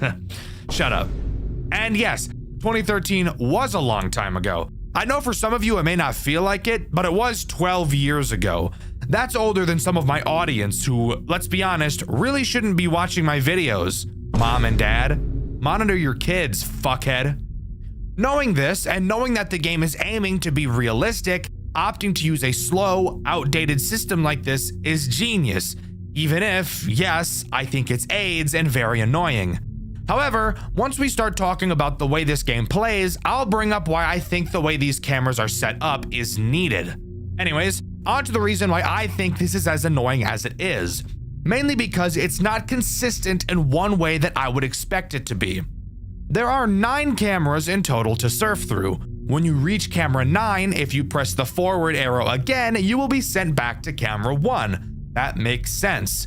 So, what do you think happens if you press the back arrow while on camera 1? If you said you go back to camera 9, you would be completely wrong because the back arrow doesn't even fucking exist on camera 1. Why is this the case? I have no idea. If it was consistent either way, this wouldn't bother me, but you can cycle in one direction and not the other. And yes, this is noticeable and it does matter. Now we can finally talk about the first threat this game throws at you. I'm sure you could have guessed who it is. That's right, it's Chica. I lied, it's Bonnie. Of course it's Bonnie. Surprisingly, each character in this game attacks you in a unique way. Even though we only have 3 tools, this game somehow manages to make each character vastly different from one another, and I think that's amazing. Bonnie's main goal is to sneak into your office. He will move around the cameras until he gets to your door. And when he gets to your door, be ready. Close that motherfucker! Oh my god. Dude, literally fuck that. Literally fuck that. The moment I saw this, I knew that this was getting a Dexter White video. And even the people in my comments over on my second channel, Dexter Black, knew that this game was getting a white video. I actually had another video lined up for this week, and I've chosen to postpone it so that I could talk about this game first, since I love it so much. It's moments like these that FNAF games need. Once Bonnie is at your window, all you have to do is hold down your blinds until you hear his big fat feet galloping away. Not an overtly difficult character to deal with, but really paves the way for what the rest of this game has to offer. Luckily for us, there's a post-night minigame section after each night that we get to talk about. But hold up, Dexter. Don't you usually hate post-night minigames? Yeah, typically I do. However, this game's post-night minigames don't make me want to shove a porcupine in my asshole backwards. There's no repetitive 8-bit minigames, and again, what we're doing in these minigames still feels realistic. After completing the night, we get another call from the phone guy. He asks us before we head home to go into the storage room and find an old computer, which we can use to upload some old pictures and footage of the building to the cloud. He says he wants to upload some of the interesting stuff to his personal blog, which I'm sure violates some sort of contract, but who am I to care? I break the law all the time. For example, if I was in the UK, I'd probably be arrested on the spot because of the language I choose to use. Anyways, something I think is cool is that we actually get to walk into the back room. We don't just miraculously get placed there. This will become important later, by the way. After walking into the storage room, we can access the computer and start uploading files to the cloud. You'll notice that you can turn to the exit of the room. For now, it's unknown why. After waiting for ages for the upload to finish, we walk out of the storage room and finish out our shift, moving on to night 2. On night 2, we get another call from the phone guy, where we find out that our player is actually trying to do something about the fact that the characters are moving. Apparently, we sent an email to the phone guy explaining that we saw Bonnie moving. We called him the creepy rabbit, which seemed to frustrate the phone guy a little bit, to the point he corrected us on his name. Oh yeah, and that creepy rabbit you were talking about, he has a name. It's Bonnie. Sure, this could have just been playful, but I get the funny feeling it's not. The threat introduced on this night is Chica, arguably the least threatening character in this entire game. Chica will randomly wander around your cameras, and she has the chance to charge at your door from 2 of those cameras. Except the difference with Chica approaching your door is that closing the blinds will not stop her. She can attack on cameras 2 and camera 4. You can tell when she's going to attack based on the position she's standing in. On camera 2, she'll be very close to the camera, and in camera 4, she'll be on the very left side of the camera. When she is in either of these 2 positions, you will need to use the flash button on your cameras to flash said camera and scare her away. You may be wondering why there's a flash on these cameras. That's not very realistic, and Dexter, you told me this whole game was realistic. And now hear me out. Usually I'd agree with you, but I want you to take that concern like a boomerang and launch it as far away from you as possible. Night 2's post-night minigame has us go back to the computer in the storage room to fiddle with the power system. Now this you can complain about because I have no idea what the hell that is supposed to mean. And actually doing the task doesn't really answer anything either. We are shown a series of sliders that we have to quite literally fiddle with. Apparently doing so will reset the power. How do you tell you've put the sliders in the correct spot? Well, you just have to do trial and error. Move one slider a single place, press reset, and if it turns red, change it again. This is very monotonous. If only there was something else on this night to cure my boredom. I don't want to look back. What did I tell you? It's moments like these that really make these FNAF games stand out. To any future FNAF devs, do cool shit. Your game does not have to be stupidly hard to be memorable. It just has to do cool things. And this is some of the coolest shit I've ever seen. While looking at the computer, Bonnie will slowly try to creep closer and closer to you. You will have to look back at him lest he shoot his Jeep juice all over your spine. You can actually watch him walk backwards while you look at him, almost like he knows you've noticed he's moved, and is attempting to readjust himself so you go back to looking away. What the fuck? Oh my god, oh my god, oh my fucking god! Did you see that shit? Motherfucker just crip walked back, he moonwalked. It's honestly some of the creepiest shit I've ever seen come out of a FNAF game, and I love it. After completing this minigame and turning towards the door, you'll realize that Bonnie has gone away, obviously getting bored of you because you're boring. So all we have to do now is walk out of the building. You want me to walk out that motherfucking door? You honestly want me to walk out that fucking door? I mean, I'll do it, but fuck. Oh my fucking god! This game is fucking awesome, by the way. But now it's time to move on to night 3. On night 3, the phone guy says he got another email from us because we told him that Chica was now moving too. He said that in case anyone else starts moving, we should use the flash, because they're probably not used to bright lights. Again, I find this weird coming from him. And come to think of it, why would any of the animatronics from any FNAF game be sensitive to light? They're always on stage where bright lights are beaming on them almost constantly. So I just find it odd how much the phone guy seems to want us to do this. He ends off the call by stating he wanted to tell us a story, but he's out of time. Maybe we'll hear that story another day. For now, let me tell you the story of Sparky the dog. You remember, the hoax character that was said to be in Five Nights at Freddy's 1 way back in the day? Yeah, for some reason he's in this game. And he's the threat introduced on night 3. His mechanics are simple, but really start to show how annoying this camera system is going to become. Occasionally, Sparky will bark. When he does, he will be teleported to a random camera. You will have to find which camera he's on and flash him. Am I a huge fan of this mechanic? No, not at all. And I'm really not a fan when I have to meticulously scrape through each camera one by one. Overall, so far, it's not going to be all too bad. Keep your eyes on Chica, find Sparky every once in a while, and occasionally hold the blinds for Bonnie. Simple sugar, not so bad. But trust me, it'll get bad pretty damn fast. After completing the shift, we get another call from the phone guy. He tells us the cameras have been acting strange, and that we should use the computer in the storage room to reset them. He also curiously mentions that he has remote access to the camera system. So that brings up the question, why the fuck are we even here? If someone else is able to watch the cameras in the safety of their own home, where there aren't a bunch of murder robots trying to butt fuck them, who cares? Let's just finish our shift and head to the storage room. I'll see you on the flip side. I'll see you in the grave, asshole. So let me tell you a little something. Oh my fucking god! I love this game. I don't know if that was obvious or not. Entering the storage room is when we enter by far the most difficult minigame section in this entire game. I'm not kidding. We're tasked with literally just holding a button down on the PC. Once it charges all the way, we'll reset a camera and move on to the next one. However, when you let go, the bar will very quickly decrease. That may not sound so bad. It would only be bad if we had a certain purple distraction trying to blow our backs out now, wouldn't it? What the fuck? What?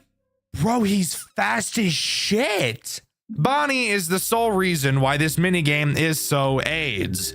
Bonnie, for some reason, thought that today was the day he was going to take the Rock Lee ankle weights off and show us his true speed. Bonnie is so astronomically fast during this minigame, it's not even funny. 3, 2, 3. Oh my motherfucking god. Oh my fucking god. Oh my fucking god. Can I break his knees? You have maybe 2 seconds of time to look at the screen before he kills you, so you have to be fast. And what adds to the difficulty of this night, the hitbox of the progress bar you have to click and hold. Swiping your mouse back and forth to check on Bonnie, then moving back to the computer is insanity. And when you come back, you have to hold the position of your mouse on this tiny little progress bar and continue to hold. But you can only hold for maybe 1 second before you have to turn back around to Bonnie and wait for him to walk all the way back to the door. And keep in mind, the progress bar is decreasing every time you look away, so you're really just fucked. And once you complete a camera is when you notice you have to fix 3 more. And if you ever die to Bonnie, go back into them all over again. Fuck you. This minigame took me around 30 minutes to finally complete. It's unironically the second hardest canonical challenge in this game, and I would love to have to never do it again. But one more interesting detail about this minigame. The final camera you fix briefly shows Foxy in the camera. Oh boy, I hope that's not foreshadowing or something. After completing that hell, we don't have to almost get touched by any robots on our way out and are free to move on to night 4. The phone guy calls us and fucking rambles about some bullshit I don't care about. He says that there was an ancient civilization that archaeologists found, and those researchers were later haunted by handprints of the ancient civilization.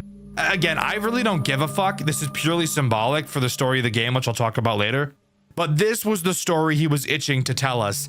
I would rather itch my balls than hear him talk about that again. The threat introduced on this night is Foxy.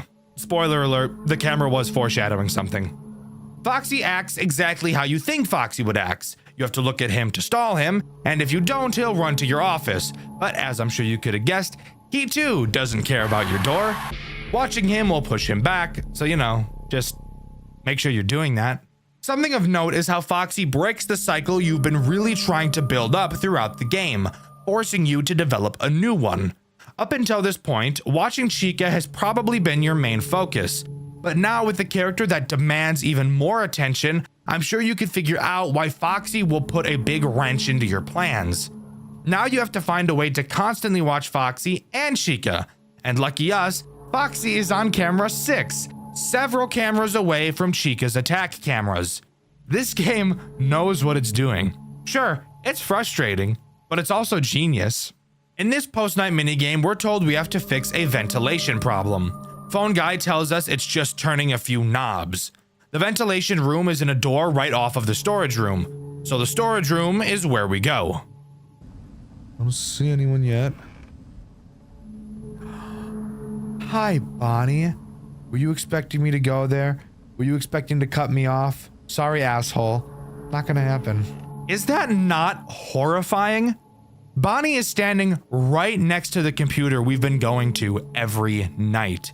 He's starting to remember our patterns, getting to the computer before we can in hopes that he could jump us. But lucky for us, the computer is not where we need to go this time. Entering into the ventilation room, we have 6 knobs in front of us and 2 large vents to our left and right. Pretty reminiscent of the office from Pizzeria Simulator. I wonder if anything is going to come through those vents to try and kill us. Silly little viewer. Of course there is. This minigame's threat is Foxy. Throughout the minigame, Foxy will make quiet sound cues in whichever vent he's about to attack from. When you hear him, all you have to do is turn to stare at him until he goes away. Meanwhile, you have to painfully slowly turn these 6 knobs, which will take a very long time. Because as you get closer to having them all finish, it seems that Foxy will attack you more and more frequently. After completing this task, we can leave with no other funny business taking place. Finally, we're left with one last night. One last thing standing in our way, and this game holds no punches in introducing it.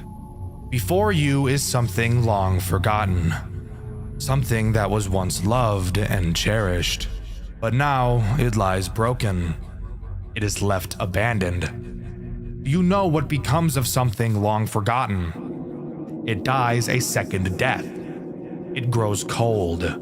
It is unmoving. But what if some things don't wish to be forgotten? Do you know what happens when something refuses to be forgotten? It becomes angry. Anger is eternal. Anger grows, it festers, it burns, it writhes, and then it finally happens. It is given new life. It returns to us. It haunts us. However, it doesn't return as it once was. It returns as something else, something unrecognizable. Through its anger, it is reanimated. And with that, we're given one final message. The flash slows him down. Godspeed. When I first read that message, it gave me chills for some reason. It's like just by reading that, I knew what I was about to experience. Absolute agony. We get another call from the phone guy. He explains his reasoning for why he thinks the robots are alive. He thinks they're angry that they've been forgotten about and left abandoned for years. and he couldn't be more right. Night 5 introduces Freddy. Holy fucking shit, Freddy. Freddy is by far the most dangerous character in this entire game. When Freddy moves forward, he will never move backwards. And once he gets to your office, it's over for you. Yo, get the fuck away from that fucking door! You get the fuck away from that door! What? Oh, fuck, dude. Freddy is a dick. Raps. How do you stall Freddy? By using the flash, of course. When you flash Freddy, he will cover his eyes. Something interesting to note is that Freddy is the only character to be animated on the cameras. Such a small detail, but a detail I think is really cool. If you really want to make sure Freddy doesn't move, you'll have to time his intervals, since they don't vary.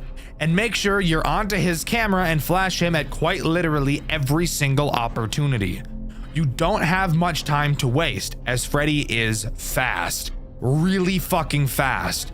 I don't quite have the vocabulary necessary to describe how intense this night really is. And if you get bad Sparky spawns like I often did, you could easily spend hours on this night.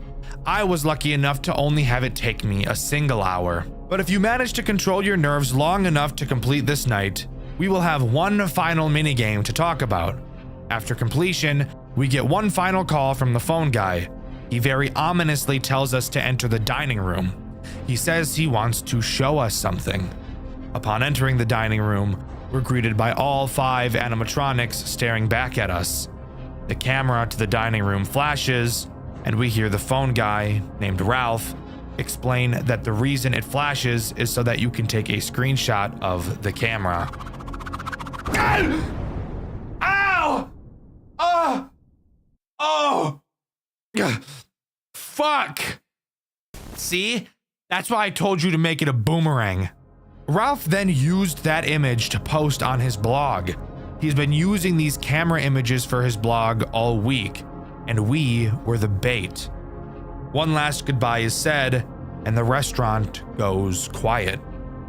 The gameplay of Freddy's Reanimated is incredible. There's no doubting that. This game, of course, has a custom night, with 3 additional unlockable characters, the first of which being Bon Bon, who's actually a reference to the game Freddy's Web Adventure. Pretty cool.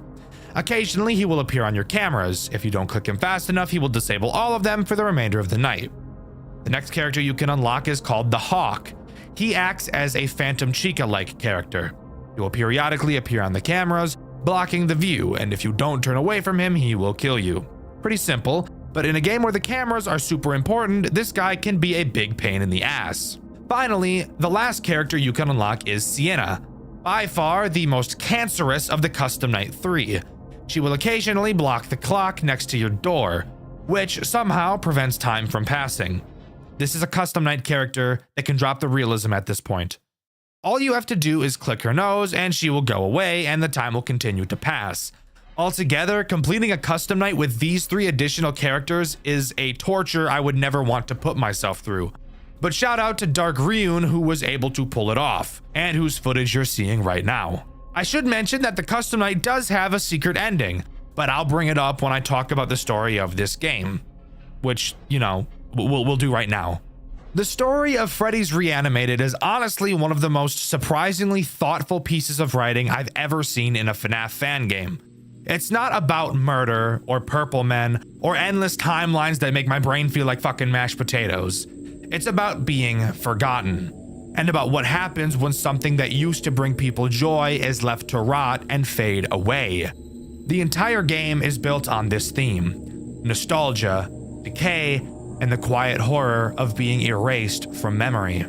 Freddy's Reanimated takes place inside Freddy Fazbear's Pizza Place, a restaurant that's already dead by the time we get there. It used to be loved. Kids laughed, parents smiled, the animatronics performed, and everything was fine. Until it wasn't. Over time, the crowd stopped coming. The lights dimmed, the laughter stopped.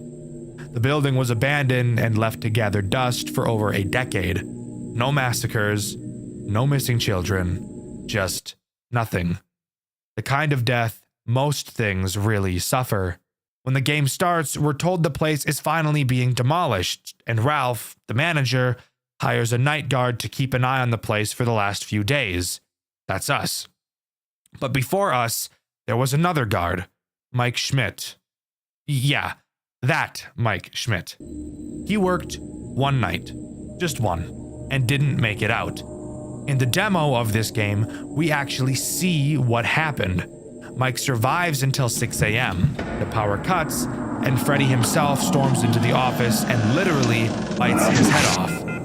No mystery, no cover-up. It's brutal, it's direct, and it sets the tone for everything that follows. When Ralph brings us in months later, he acts like none of that ever happened. He's casual, a little too calm, and gives us these half-baked instructions that sound like he's either high out of his mind or hiding something. He keeps asking us to do these little tasks: fix the power, upload old files, check the cameras, all while brushing off the fact that the animatronics are moving. Every night, our character emails Ralph describing what they saw, and every night Ralph dances around the truth. He never says, "You're wrong," but he never says, "You're right" either. It's like he knows what's going on, but refuses to say it out loud. Then, finally, on the last night, Ralph tells us a story he's been dying to share.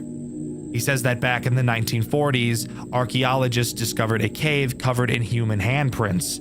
The people who found it were haunted by those same handprints for the rest of their lives. Like the dead were reaching out just to remind them they were still there. And Ralph thinks the same thing is happening to Freddy's. He believes the animatronics are moving because they refuse to be forgotten. That after sitting abandoned for over a decade, their anger, this pure, desperate rage, literally reanimated them. Not out of vengeance, not because of possession, but because of memory. Because they were once loved and then left behind. It's such a fascinating take. The idea that these animatronics aren't evil, they're afraid. Afraid of fading away. It's one of the first FNAF fan games I've seen that makes you feel sorry for the monsters chasing you. They're not killing you because they want to, they're killing you because they don't want to disappear. After you survive the final night, Ralph asks you to head into the dining room. He says he wants to show you something. When you enter, all 5 animatronics are standing there, waiting for you. It's one of the eeriest visuals in the entire game. Completely still, completely silent. Ralph activates the camera flash, and the screen freezes in a burst of light. Then he says, I finally figured out what the flash button does. It lights up the room so that you can take a screenshot of the camera you're looking at. I finally have more recent images from my blog. And that's when it hits you. The whole time, we weren't protecting the building, we were the bait. Ralph was using us to get the footage and screenshots he wanted for his personal blog, to turn the remains of this haunted restaurant into online content, the same way we, as players, chase nostalgia. Ralph chases it too. He's obsessed with documenting something that's supposed to be gone. After everything, the building is demolished. Ralph's posts about it online, sparking renewed interest in Freddy Fazbear's Pizza Place. People remember it again. The animatronics, those same restless spirits that didn't want to be forgotten, finally get what they wanted. They are remembered. And then they rest. The player gets their paycheck. The story ends not with a scream, but with silence. It's such a powerful way to close things out. Freddy's Reanimated isn't about surviving animatronics. It's about the fear of being erased. It's about what happens when the world moves on and leaves you behind. Even the custom night ending reflects that idea. Mike Schmidt's death is written off as a bear attack. Just a tiny headline, nothing more. And Freddy Fazbear himself, lying in the rubble, surrounded by everything that used to be alive, now just forgotten scraps of metal.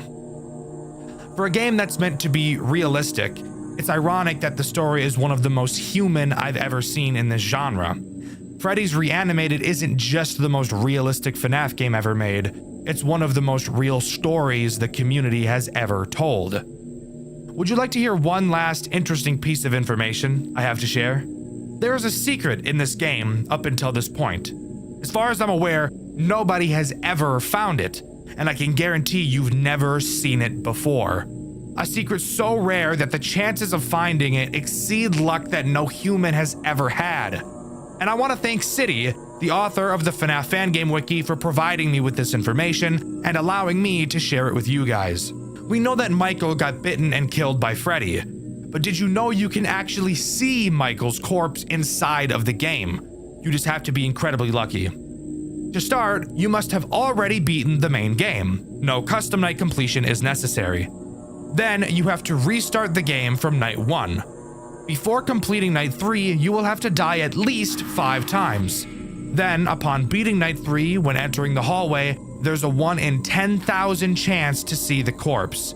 Slight gore warning, by the way. This is probably the most realistic looking gore I've ever seen in a FNAF game. If you can pull all of that off and get more lucky than any human on Earth, this is what you will see in the hallway.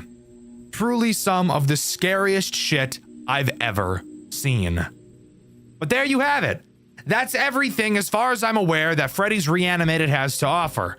Overall, this game is one of the coolest experiences I've ever had since starting this channel.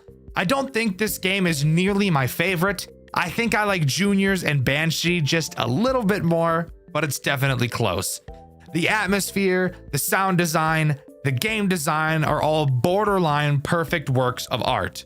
The original FNAF lore, arguably one of the most confusing and frustrating pieces of media ever created, with several retcons, horrendous retellings, frustrating timeline and universe splits, and so many other headaches. Five Nights at Freddy's definitely has a reputation for pretty terrible storytelling, but that's where fan-made remix can come into play. Today, we'll be covering a game called Five Nights at Freddy's Rewritten 87, a remake of Five Nights at Freddy's 2, which is undoubtedly the FNAF game that started the trend of, let's just make the lore of our game as confusing as possible. FNAF Rewritten serves to retell the same story that FNAF 2 did, but in a more concise and enjoyable way, while also making the core gameplay loop of the game better than the original dumpster fire that was FNAF 2 and its gameplay loop.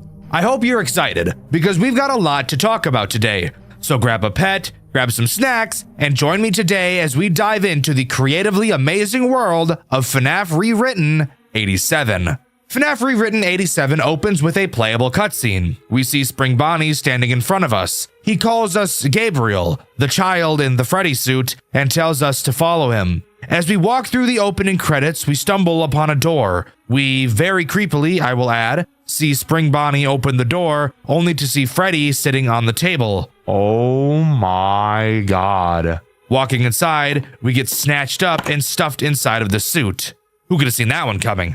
Upon waking up, surprisingly not dead, or actually, who knows, maybe we are actually dead and we're just seeing through our soul at this point, we watch as Freddy and the other characters perform on stage, knowing that there is at least one dead child in one of them. However, I think we can infer that there are probably children inside of Bonnie and Chica as well. We learn about the restaurant shutting down and being bought by a bigger company, only for the whole franchise to be remodeled with safety in mind. Afterwards, we're dropped straight into night 1. However, it doesn't begin in the way that most FNAF games begin. This time around, we actually start in a 3D environment, being able to walk around and explore the building to our heart's desires. Except that's a fucking lie because we can't go where Mangle and the puppet are. What? Oh my fucking god. And we can't go into the back rooms. Curiously enough, the only two places I really wanted to go, so that was a bit of a bummer. Hearing the phone ringing, we walk into the back office and really begin the night. Phone guy gives us the typical boring speech nobody really cares about. Let's start talking about what the game changes from the original. I'm sure you could already guess, but this game's building is set up a lot differently than the original. To start, let's talk about the kitchen. The kitchen replaces one of the party rooms from the original, and actually there are plenty of employees-only areas throughout the building that connect various areas. For example, using employee-only hallways, you can walk from the kitchen to the back room, which, yes, you still cannot enter from this angle either. I know, disappointing. These new locations aren't necessarily important per se, but I do think that they're a very nice touch and serve to make this game feel reminiscent of FNAF 2 without just being a direct copy of it, and I like that. The tools at our disposal, however, are exactly the same. Flashlight, cameras, Freddy mask. However, the flashlight does work a bit differently from the original, but I'll explain that more once we start talking about a certain fat bastard. So, who are the threats introduced on this night? Well, to start, of course, we have Toy Bonnie, and Toy Chica, and Toy Freddy. Okay, so this game definitely lays a lot on you. Not that that's a bad thing. If anything, it's a good thing because it gives me more to talk and complain about in this video and gives you guys a longer video because of that. Let's start with Toy Bonnie, the worst character to ever walk the face of the earth. Toy Bonnie does exactly what he does in the original. He'll make his way through the building and into your right vent. Where do you think you're going? Oh my fucking god, dude. Once you see him in your office, put the Freddy mask on, and you'll get to watch him crip walk into your office. The animations in this game, by the way, are really awesome, so get used to it. Toy Chica, while being the hottest character I've ever seen in my life, is pretty much the same as she is in the original. She struts around, my jaw drops like a cartoon character, and my eyes pop out whenever I see her, and my tongue comically falls to the floor, and she makes her way to your left vent. Oh my god, come here, bro. However, before she does, you can see her in the hallway and literally watch her fent walk into the party room. Seriously, look at the way she initially bends backwards to start walking. That's disgusting. Anyways, once you see her in your vent, put the Freddy mask on. However, unlike the original where she just disappears, much like FNAF 2 Reimagined, Chica does actually come out of the vent like Toy Bonnie and stares into your eyes for a bit. While most people would just wait for her to leave, I actually toss around the thought of taking the mask off and allowing her to start digging in me. I could talk about my attraction to Toy Chica for days on end, but let's move on to talking about the final threat this night introduces, Toy Freddy. The fat ass, whale ass, elephant ass, hippopotamus ass, dump truck ass, island in the ocean ass, massive ass, gargantuan ass, obese ass, folds on folds ass, looking fat ass, fucking fat ass robot. Toy Freddy. Toy Freddy, Toy Freddy, while morbidly obese, if you weren't aware, is actually the first character in this game to do something completely different from the original, which I actually think is really great. A problem I have with FNAF 2 is the amount of characters that all do the same thing. While you could argue that Withered Freddy is supposed to be the main character for FNAF 2, given the fact his face is on the icon, I actually think Toy Freddy is a better fit for the main character, just given the environment the game takes place in and the overall theming of the game. And to have your main character do something as boring as Toy Freddy does, aka just walk through the hall and appear in your office, it just feels so boring and lazy. Toy Freddy in this game is actually just an asshole. If you look on your camera map, you will see 4 cameras that have a thick green ring around them. These cameras each have a breaker box inside of them. Occasionally, Toy Freddy will laugh, signifying that he's about to do something devious like putting his hand in the cookie jar, only to find out that it's empty because his sausage finger ass already put his hand in the cookie jar 36 other times today. When you hear him laugh, he'll appear next to any one of these 4 breaker boxes. You'll have to quickly find which one he appeared at and flash your camera light at him and he'll go away. He's afraid of the light, which would make sense given his build. I'm willing to bet he's the type of guy to sit in the dark at his computer all day playing a World of Warcraft, League of Legends, Valorant, or something really niche like EverQuest. So light being his weakness makes total sense. Also, we know this fat ass plays games all day and does nothing else because playing a video game is literally his mechanic in Ultimate Custom Night. This is canon, guys. He's a fat piece of shit. Scott confirmed it. He actually called me last week to tell me, quote, "Hey yo dog, Toy Freddy is a fat piece of shit, you feel me?" And I was like, fuck yeah dog, I feel you. Anyways, moving on to the last thing I want to talk about before we move on to night 2. The way the camera in this office controls. There's no other real way to describe it except fucking awful. It just feels really bad and awkward to control. It lags behind your mouse, which I'm pretty sure was intentional, but it just feels off. I was trying to click Toy Freddy's nose in my playthrough, which you can see over on my second channel, Dexter Black, and I just literally couldn't get the camera to stop freaking the fuck out while I was trying to do so. On top of that, there's this weird stutter it has when you go near the vents. You'll go to click on a vent to shine your light at it, but before you can, for no reason, the camera will just stutter and move even more, even if your mouse isn't moving. It's goofy. I know I nitpick a lot in these videos, but I think controls are something that should be nitpicked. That needs to be nailed. Remember how I said that was the last thing I wanted to talk about before moving on to night 2? Well, I lied. There's actually 2 more things I want to mention. First, I forgot to say the music box is still a thing. And I'm not going to harp on it too much. You guys know how I feel about music boxes. AIDS, poop, and balls. There. The other thing I want to mention is what happens after you beat night 1. You'll get tossed back into the POV of Gabriel standing on stage as Bonnie and Chica perform around you. Hi, hi, hi, hi, hi. Hi, hi, hi, hi, hi. Hi, hi, hi, hi, hi, hi. Eventually, they stop performing and just stare at you, which is very uncomfortable, especially Chica. Chica's model in this game is like really fucking gross and uncomfortable to look at, so I didn't like that too much. It looks like she doesn't brush her teeth for a living. Eventually, the puppet appears in front of us, the curtains close, and we're booted into night 2. Night 2 starts by allowing you to walk around the building yet again. However, this time, we're actually allowed to go inside the arcade room. And of course, if you couldn't take a guess, there is an arcade machine that we're able to play. In this minigame, we play as a fucking drill car, which is pretty riz. We have to drive around and pop several balloons across the map. After we're done, an exit door will appear and we can end the minigame. However, if you know anything about FNAF minigames, then you'd know there has to be a secret in here somewhere. And a secret there is.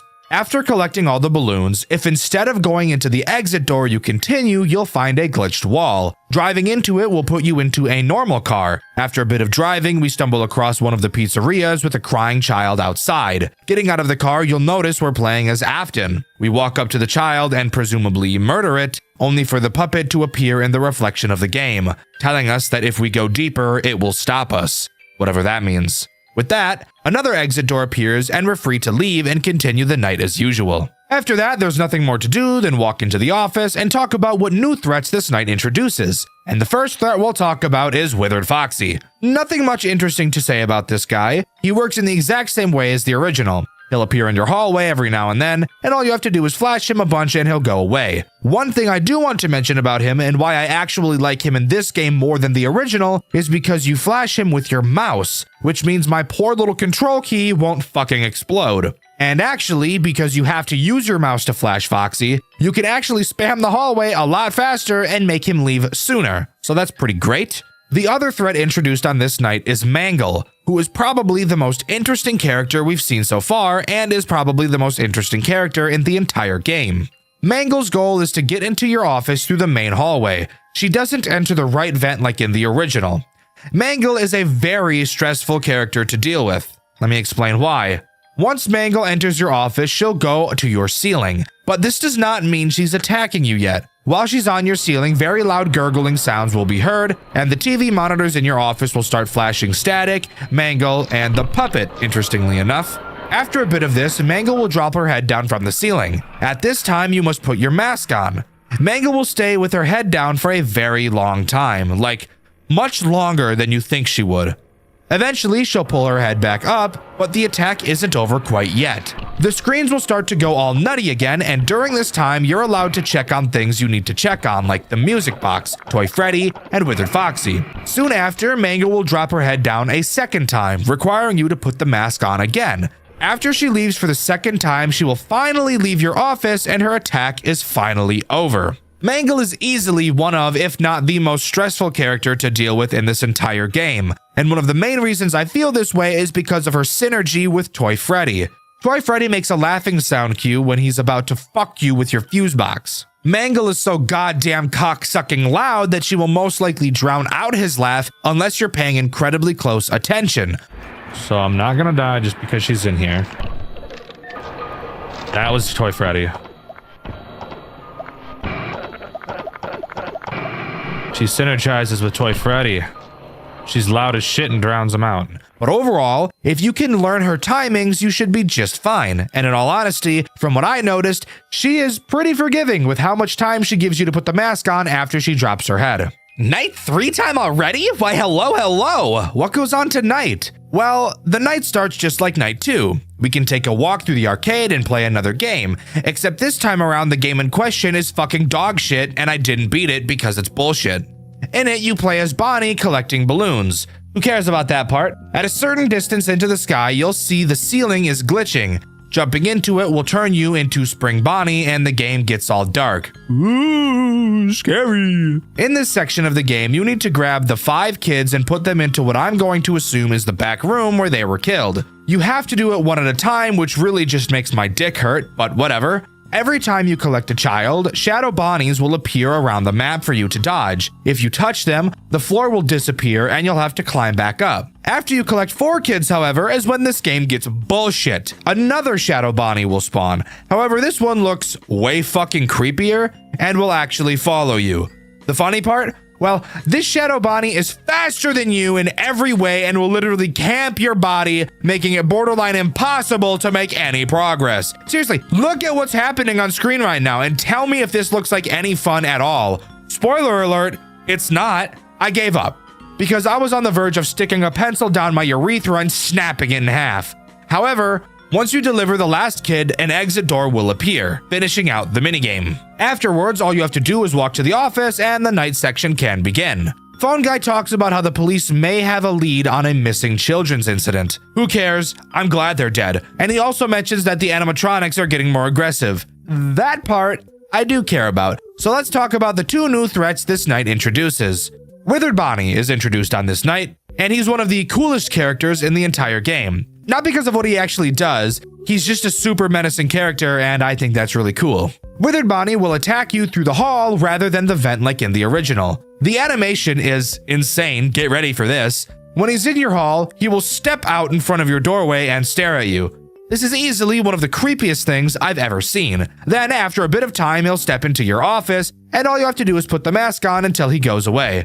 Fucking terrifying. I love it. The other character introduced on this night is my favorite official FNAF animatronic ever designed, Withered Chica. She does, literally, the exact same thing as Withered Bonnie, which I do feel is a little lazy. However, she's so fucking cool and easily the creepiest character in this entire game. Seriously, look at this animation when she's in your office and tell me that's not the creepiest thing you've ever seen. God, I love it so much. But those are the only 2 characters introduced on this night. So far, I do think night 3 is the most boring in terms of what happens. Yes, Mangle is still stressful with Toy Freddy, and I did get the craziest attack combo of all fucking time. You didn't see me. Oh my god. Bitches at every angle! I'm getting railed from every angle. What is this? Hi! You are the most terrifying character in this fucking game. Holy shit. That's badass, dude. Oh my god, and look who's still fucking here. But in terms of what Night 3 actually brings to the table, I do feel it is a bit lackluster. I know that Toy Bonnie and Toy Chica do the same thing, but at least in a game like FNAF 2 Reimagined, while Bonnie and Chica variants did do the same thing, at least the Withereds and the toys attacked differently from each other. The only thing that's different between the variants this time around is where they come from to get into your office. Night 4. Fuck this. Terrible character introduction. Let's just jump right into it. To begin, of course, we walk through the arcade and play yet another minigame. That is, unless you're me. Since I didn't complete the bullshit minigame from Night 3, I couldn't play the minigame on Night 4. Had I known that was going to be the case, I would have forced myself to beat Night 3's minigame. But fuck me, I guess I'm locked out of all the minigames for the rest of my playthrough. But what actually happens in this minigame? Well, I'm honestly glad I never did play this minigame because it appears to be just as frustrating as the last. In it, you play as who I think is Mangle. You're tasked with finding 5 balloon boys around the map. Afterwards, you move on to the next round and holy shit! It says there's 20 fucking rounds. I think I'm gonna shoot myself. Luckily for us, actually collecting the balloon boys isn't the real objective. Occasionally, a crying child will appear from the ground, and these are the real characters you want to collect. After collecting your first one, a shadow Bonnie will appear on the map. Touching one will cause the timer at the top of the screen to decrease very quickly, so don't touch them. However, it appears that a crying child spawning only has a small chance to happen every time the map loads, so using them to lose faster to get the level to respawn might actually be an alright strategy for collecting all the kids. Eventually, after collecting a few, as I'm sure you could have already guessed, Spring Dick appears and moves at light speed and camps your body for the rest of the fucking minigame, constantly draining your time at a rate faster than your mom drains all the nutrients out of the buffet line. Once you finally collect all of the crying children, the next level will show all the heads of the characters with missing children stuffed inside of them, and an exit door will appear. Something I noticed specifically about the Golden Freddy head is just how hard it is to see in comparison to the other masks. I'm sure this has some sort of symbolism, but I'm just playing the game, bro. You figure it out. Anyways, after touching the exit door, you walk to the office and it's time for the night section to begin. This night introduces 2 new threats. Let's start with the threat that is so annoying you'll want to light your PC on fire and then throw it in a river. Balloon Boy. Balloon Boy has somehow been made even more annoying than in the original.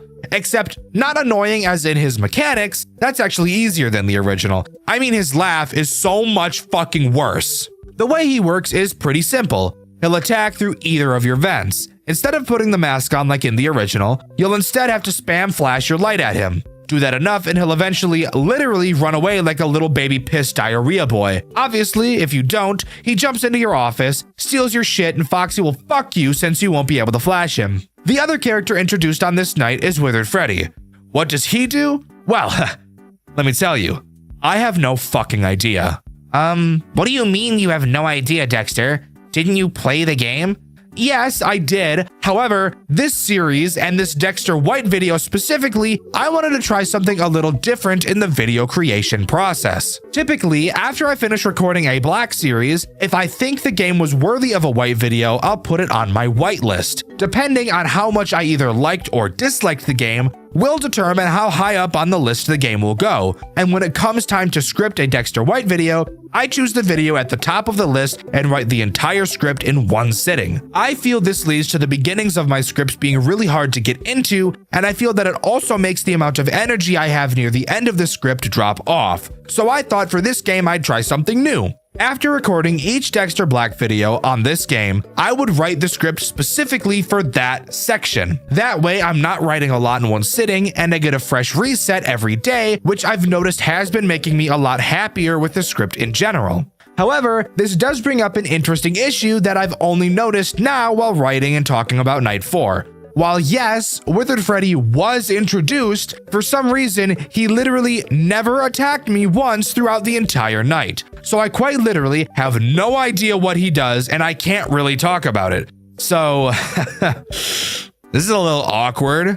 I'm gonna consult the wiki real quick. Just give me a second. Let me just, 87, okay, and Night 4. Okay, here we go. We'll go to the hallway. On that.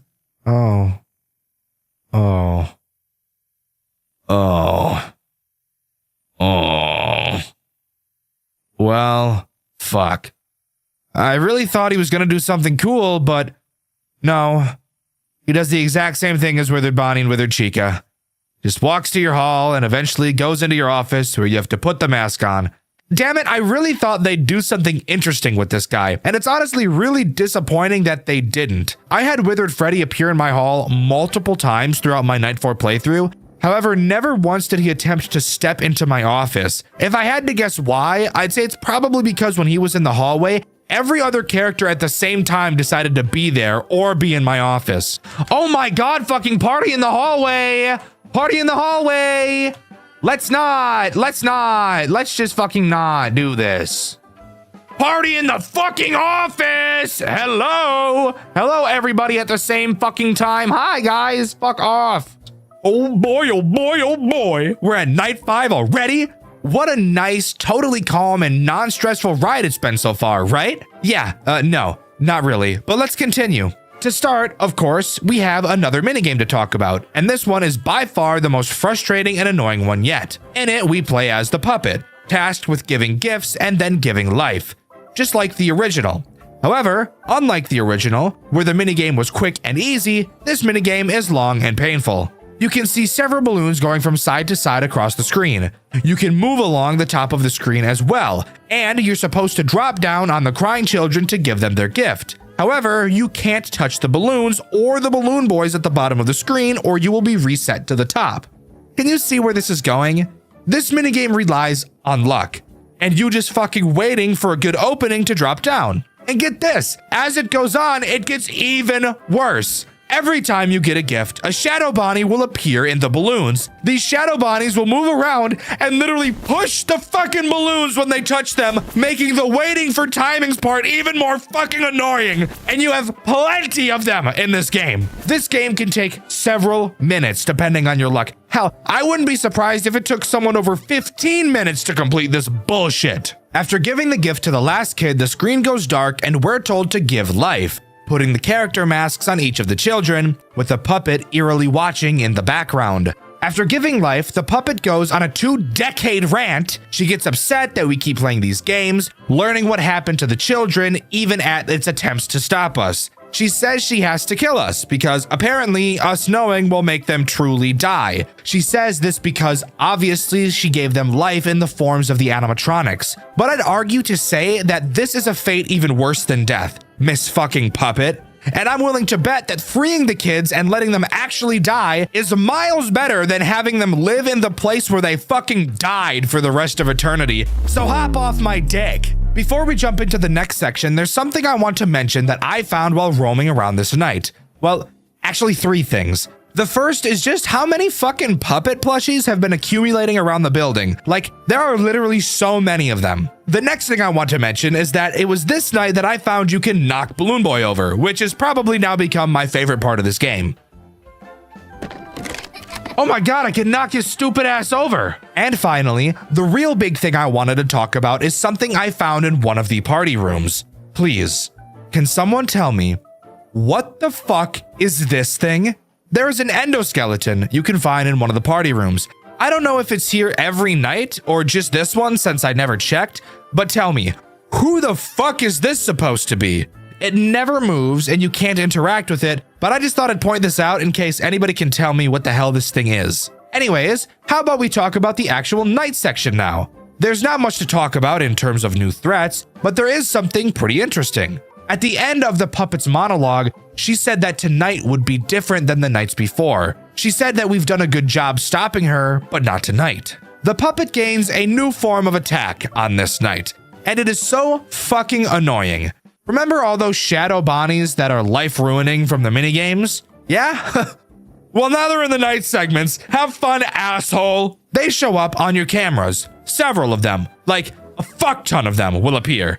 They will block your camera buttons, your flashlight button, and your music box wind button. When you click on one of them, they will go away. But if there's even one of them just barely touching the button with their head, their foot, their hand, even just gently plopping the tip of their dick right on top of one of your buttons, you won't be able to interact with it until you get rid of them. And you better believe that when you hear Toy Freddy's fat ass laugh, your blood pressure is gonna spike to 12K as you try to remove all these little fucking shadow bitches from the camera.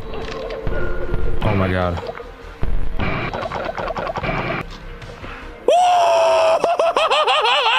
But that really is the only new thing added to this night. Of course, this night is much harder than night 4, and yes, it's still just as overwhelming with characters constantly jumping all over your shit and grinding in your office constantly throughout the entire night. Thank you for asking. Night 6 time! Holy fucking shit, is there a lot to talk about here. I was honestly expecting this video to be close to 20 minutes, but nope. We're going way over today. So, it was at this moment I learned that in order to play Night 6, I had to beat all the minigames from the previous nights. Fuck me. So, I did that, and now here we are. This night begins with a cutscene, talking about what I can only assume to be the bite of 87. Or the bite of 83? I think this one is 83, I'm pretty sure. I literally don't know the FNAF lore at all, it's so fucking awful. In this cutscene, we play as Jeremy Fitzgerald, going into a play area to retrieve a Freddy plushie. Of course, this play area is where Mangle is kept, and it's at this moment we notice that Mangle has the toy in her mouth. Attempting to go get it, she crawls away into the slide. Following behind her, she goes down the slide and we lose sight of her, only to see that she's placed the toy in a very convenient spot. Ooh, convenient.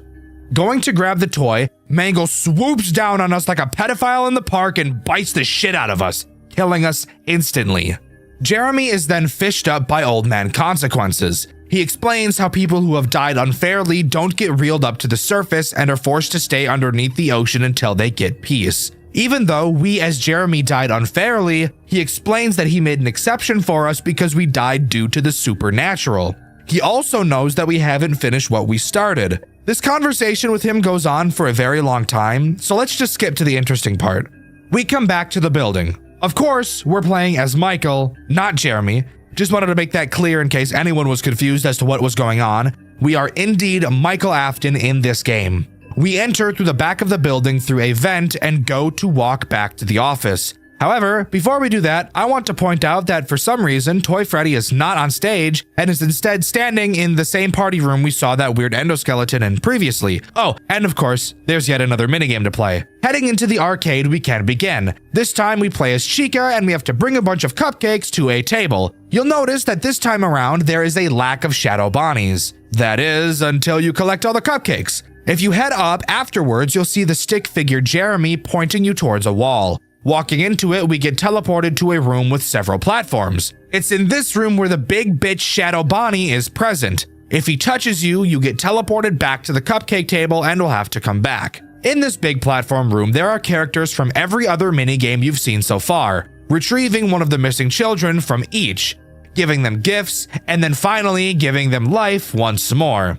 The puppet tells us we need to stay out of its way, and an exit door appears for us to leave. Candy Cadet thought it'd be a great idea to block my fucking path to the office. He speaks to us, but it almost seems as though the puppet is speaking to us through him, given exactly what he says to us. Congratulations, Michael. Oh, hey, Candy. You had won a free story.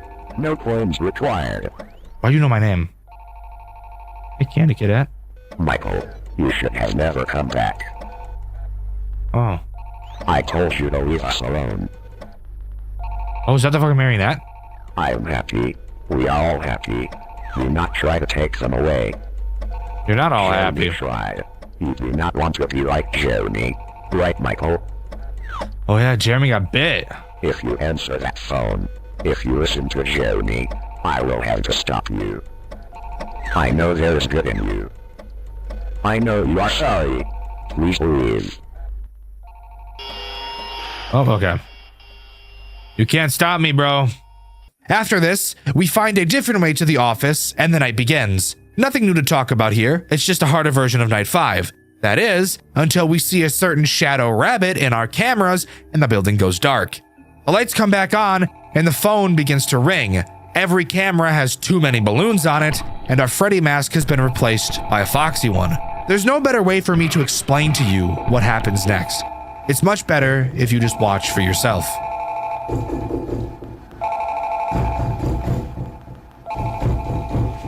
Michael, I know you're in it. No, you don't, Michael. Brother is dead, Michael. You killed him. What were you even doing? You really think it's that hot? Like the one sick with nothing insulting enough. My son is dead, Michael. People pity you. And those who don't pity me are blaming me. You have to fall to my tree. The little face of my restaurant. So many are going to think I failed. They'll think something's broken or wrong with my work. His machine killed him. Did he not prioritize safety? I'm sorry! I didn't account for my idiot son shoving his little brother down its mouth! I have to my parents. I need people to know this poor horseplay that caused this. Was no fault of mine. You are almost an adult. You deserve to take full accountability for this. All of it.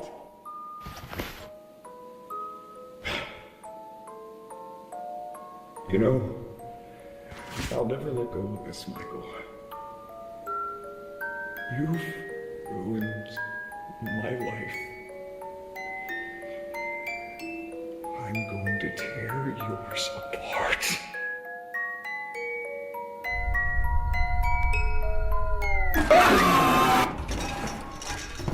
So, Michael has an episode, and Mangle is able to slip into the office and attack him. But hold up. What if I told you Mangle didn't get him? Michael comes to. He survived by jumping into one of the vents. Now it's time for us to make our grand escape. We crawl through the vents into the kitchen where we see withered Chica. Fucking terrifying, by the way. Sneaking around her, we enter the hallway and a chase with Withered Freddy begins, Withered Bonnie following close behind as well. We run through the back room, interestingly seeing that weird endoskeleton from before, but we don't really have time to focus on that. We close the door to the back room, but it's not long before Withered Foxy starts to chase us as well. Getting into the main party room, a sign falls and blocks Foxy from being able to get us. We try to run to the exit, only for two balloon boys to block the way. Before we can think of what to do, the puppet jumps out of her box and yet another chase occurs. Choosing to run to the emergency exit, Toy Freddy blocks our path. Running back into the main hallways, Toy Bonnie and Chica spot us and the chase continues. Running down the hall, Mangle falls from the ceiling as we make a sharp left into the arcade room. Exiting, Toy Freddy greets us on the other side and we make it to the exit. Fenced off, we seemingly have nowhere to go. Hearing the puppet pounding on the door behind us, we jump behind some pizza boxes to hide. As the puppet breaks her way outside, the sound of police sirens can be heard as the puppet cowers and hides before she can be seen. We look down at the logbook we took, previously owned by Jeremy, and Five Nights at Freddy's Rewritten 87 comes to a close. While yes, this is where the main story ends, there's still something super interesting I want to talk about, and that is this game's extras menu, which actually isn't even a menu. It's basically just a 3D environment you can roam around and explore. The reason I want to talk about it, well, you can re-enter the pizzeria to explore, and around it you can find several Faz tokens. Using these tokens, you can go to the arcade room and have Candy Cadet tell you a story. The story he tells consists of an infamous cave in the woods that everybody is afraid to enter. One day, a child stumbles upon it, and a beast convinces him to go inside the cave with him. The child never exits the cave. Several children entered the cave and never returned. A sorcerer found the cave with the children and banished the beast from inside, locking all the children in the cave with a seal, keeping them safe inside from the beast that trapped them there. The children had the desire to leave, but the sorcerer couldn't let them without breaking the seal and letting the beast back inside. If it wasn't obvious, this story is obviously a metaphor for the missing children's incident. The cave is Freddy's, the beast is William, and the sorcerer is the puppet. This little extra thing you can do with Candy Cadet is honestly super fun, and I think it's such a unique thing to add to an extras menu. Finding these tokens and discovering this story is such a fun experience, and you can see me do it over on my second channel, Dexter Black. But with that, as far as I'm aware, that is all FNAF Rewritten 87 has to offer. Overall, I think this game is nothing short of a masterpiece. It does a great job at making FNAF 2 feel like the overwhelming game Scott originally wanted it to be. The way the story is told is incredible, the graphics and animations are phenomenal, I love the character redesigns, and I really enjoy the mechanical changes where there were some. I would highly recommend you give this game a try, you will not regret it. What is the most disturbing thing you've ever seen while playing a FNAF game? That's a serious question. I really want you to think about it. I'm sure a lot of people are already thinking of the third tape from the original Dormitibus, but that's not quite what I mean. I mean, what's the most disturbing thing you've seen? Literally seen with your own two eyes, or one if you're half blind. Let me cut to the chase. The game we'll be talking about today is the Fazbear Tomb, made by Maroon Fox, who, fun fact, I've actually known for many years, and he reached out to me to ask me to voice some of the characters in this game. Rest assured, that's not why I'm talking about it. The Fazbear Tomb has some of the most shocking imagery I've ever seen in any FNAF game, ever. So let's waste no time and jump right into it. With nowhere better to start than night one is where we will start, and we actually get to walk into the building instead of just being dropped right into our office, which I always think is pretty cool. Starting outside, we enter the building and walk into the dining area where we can see Bonnie and Freddy. Chica is also on stage, you can tell because you can see her feet, but unfortunately the rest of her body is blocked by Freddy's enormous belly, which is just not ideal. Moving to our office, we sit down and I notice something immediately which I think is really cool. That being, instead of turning like in most FNAF games, you can actually turn 360 degrees inside of your office. It's such a small touch, but I really like it. Moving on to the tools at our disposal. There really isn't much to be said here. We have cameras and 3 doors to our office. 2 of the doors can be held shut, but the 3rd door cannot, instead allowing us to play dead outside of it. Why can't we play dead next to all of the doors? That I don't really have the answer to. Oh yeah, we can also shine our light in all of the doorways, so that's nice too. We get a phone call from the phone guy, pretty typical stuff. He gives us the normal spiel of how to deal with the characters, which might make you think they'll all be activated on this night, but you'd be wrong. For some reason, we're told how to deal with every character on night 1, even though only 1 threat is introduced on this night. Not really sure why, but whatever. Oh yeah, and one more super cool thing about this game, the phone guy is played by me, so that was super fun. To make sure he doesn't get you, you must... Well, that is all the training for today. Good luck on your shift and have a killer time at Freddy's. There's 3 doors. What do you mean? What do I have to do?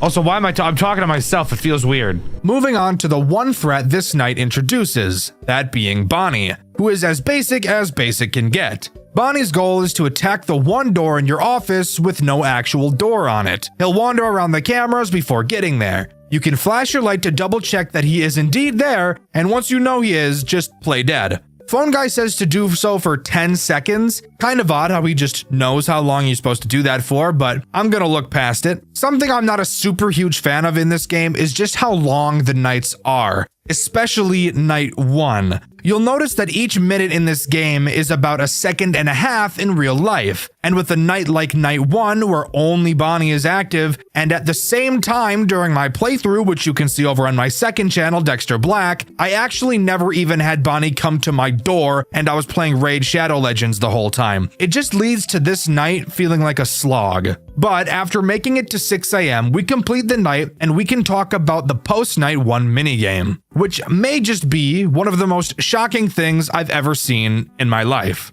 During this minigame, we have to take apart Bonnie because there's been complaints of a bad odor coming from him. We start by opening his head, removing his arms, and cracking open his torso. Removing the plate, we see this.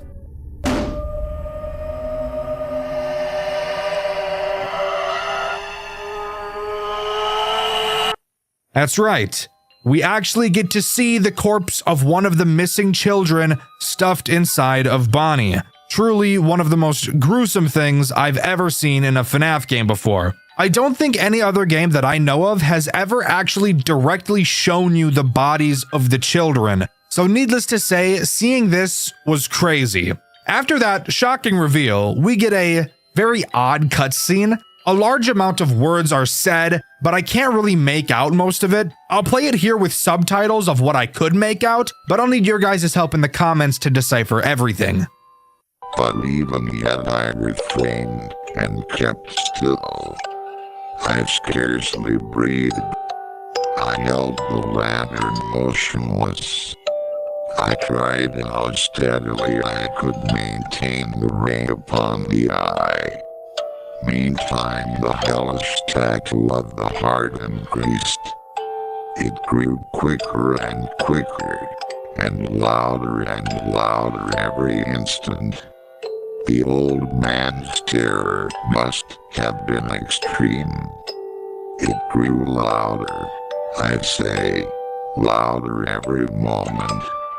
Do you mark me well? Night 2, here we are. Let's just say action from these robots picks up quite a bit on this night. Night 2 only introduces one new threat, that being Chica, as I'm sure you could have guessed. And I'm gonna be honest, Chica brings up a really big glaring flaw that this game has. That being that the gameplay is boring as fuck. But let's explain what Chica does first. Chica will move around the cameras until making her way to your second door. Once she approaches, you can flash your light to check she's there, and if she is, hold the door closed until you hear her go away. This is also the first night I actually had Bonnie attack me, and something I noticed about these two is just how long it takes for both of them to leave your door.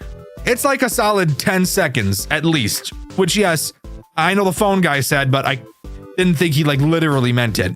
But can you notice the issue this game already has? Both Bonnie and Chica do the exact same thing. And while sure, you could argue that Bonnie and Chica do the same thing in a lot of games, but when the cast of characters is so small, I think that should make you more inclined to make everyone do something unique. This franchise has been around for over a decade. I would like to see the community do something different, and I feel like this game tries to hide the fact that everything is the same. Sure, you have 3 doors, but 2 of them are just a close them when someone is there mechanic, and the other is a play dead mechanic, which by the way is literally exactly the same as holding the door closed, except there's no animation, the screen just turns black. And this is what I mean. It feels like the game is trying to make you think that Bonnie has a different mechanic from Chica because it calls it something different. But in reality, you're just holding control for both of them, so it feels a bit disingenuous. But on the other hand, the character AI has definitely ramped up on this night. During night 1, I was never attacked by Bonnie the entire time.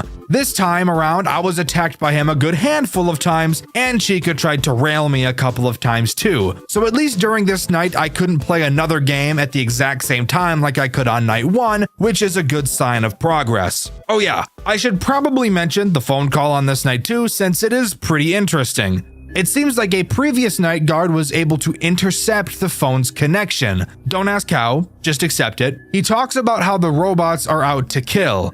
We already knew that. And he explains Foxy and Freddy's mechanics, which is good since the phone guy on night 1 cut out before he could finish talking about Freddy and how he worked. I'm obviously not going to tell you how to deal with Freddy and Foxy right now since they aren't even active at this point, so let's just move on to the post-night 2 minigame. Something I want to quickly preface is that technically these are not post-night minigames, they're technically pre-night minigames, but I'm so used to talking about the minigames after talking about the night. Oh, just know that this minigame I'm about to talk about isn't a post-night 2 minigame, but is really a pre-night 3 minigame. Who really cares though? It's all in the same order. In this game, we play as a very slow, fat child. Not based. The most horrendous, creepy-looking 8-bit Spring Bonnie I've ever seen in my life appears to tell us he has a gift for us. A very special one. We follow him through 2 rooms and see a gift box on the ground, but Spring Bonnie is nowhere in sight. Upon approaching the box, Spring Bonnie sprints at Mach 46 in our direction and presumably murks us, ending the minigame. So,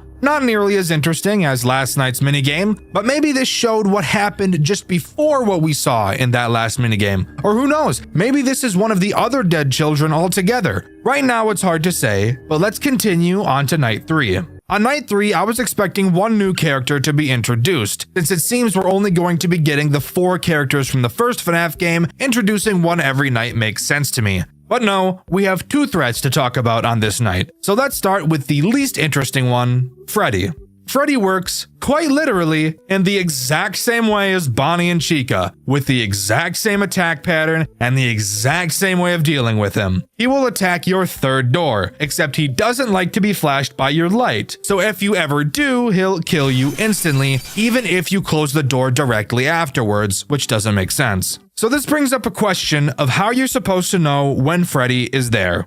Well, this game tells you that you'll be able to hear Freddy breathing when he's outside of your door. However, I was unable to hear the breathing, ever. Or, if I was able to hear the breathing, I was unable to tell it was breathing, since there are so many other fucking random noises that happen constantly throughout this game.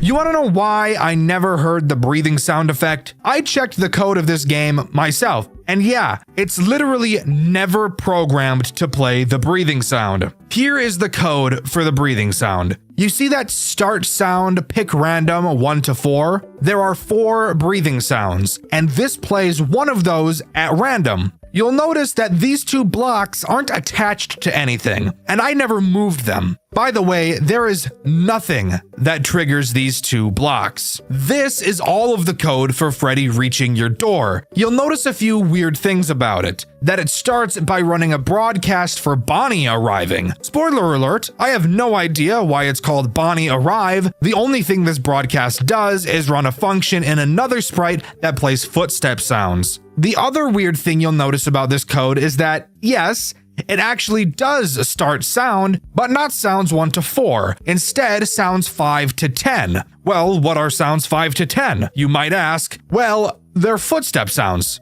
All of them. Sounds 5 through 10 are all footstep sounds. But why the fuck would you even need to play footstep sounds if right before that block you have the Bonnie Arrive broadcast that plays fucking footstep sounds? And why are there breathing sounds in this game that are never used? Pretty much making it impossible to know when Freddy is ever at your door. I have no idea. And yes, by the way, I checked everything in the AI management code, and nowhere besides those 2 blocks that are detached and never called that I showed earlier does the code ever call for sounds 1 through 4 to ever be played. I have no idea what's going on. But worry not, I found a strategy for dealing with Freddy. We know because of the Bonnie Arrive script that whenever any character shows up at the door, we'll hear footsteps. Well, whenever I heard footsteps, I'd check Bonnie's door and Chica's door since I could safely flash my light on them. If I didn't see either of those 2, then I'd know it has to be Freddy who's at my door, and, fun fact, Freddy doesn't appear to make footstep sound cues when he leaves either, so that's just great. Anyways, let's talk about the other threat this night introduces, Foxy. Foxy is pretty simple, but he is different from the other 3, thankfully. Foxy is in Pirate's Cove. Occasionally, throughout the night, he'll start humming like he tends to do. When he does, all you have to do is go to his camera and flash him with your camera light a few times and he'll close the curtain. So he doesn't even really do what normal Foxy does. Not that that's an issue, just thought I'd point it out. So, here's what the core gameplay loop boils down to right now. Start the night, literally sit there and do nothing until you hear Foxy humming or footstep sounds. Deal with Foxy if you hear him, and if you hear footstep sounds, check Bonnie, then Chica. Deal with either of them if you see them, and if you don't see them, close Freddy's door until you hear the next sound cue. Repeat for 8 fucking minutes since each minute in this game is a second and a half, and you'll beat the night. Meaning we can move on to the post-night 3 minigame, technically pre-night 4 minigame. This is just a cutscene, but a creepy one at that. The marionette box opens and the marionette crawls out with the most disgusting sound I've ever heard. She offers us a gift box and says that if we take it, we'll be gifted new life and that he'll never be able to hurt us again. This tells me that we're the soul of a child in this cutscene, and of course, the marionette is reanimating us. We accept the gift and the marionette crawls back into its sticky sounding box, and we move on to Night 4. Night 4 adds nothing new to the gameplay loop. However, it is where I noticed a plethora of bugs in this game so horrific it's hard to describe. And pretty much every single bug stems from Freddy and the fact he will literally just ignore your door. He will also sometimes not play his footstep sound cue when he gets to the door. Oh yeah, and this part isn't a bug, but multiple characters can attack at the same time, guaranteeing that you lose the night because of RNG. That sounded rather loud. Good thing I went and checked. I said, good thing I went and checked. Fuck! Okay, well, you can't put Bonnie and Freddy there at the same time, dude. That's literally impossible. Impossible to deal with.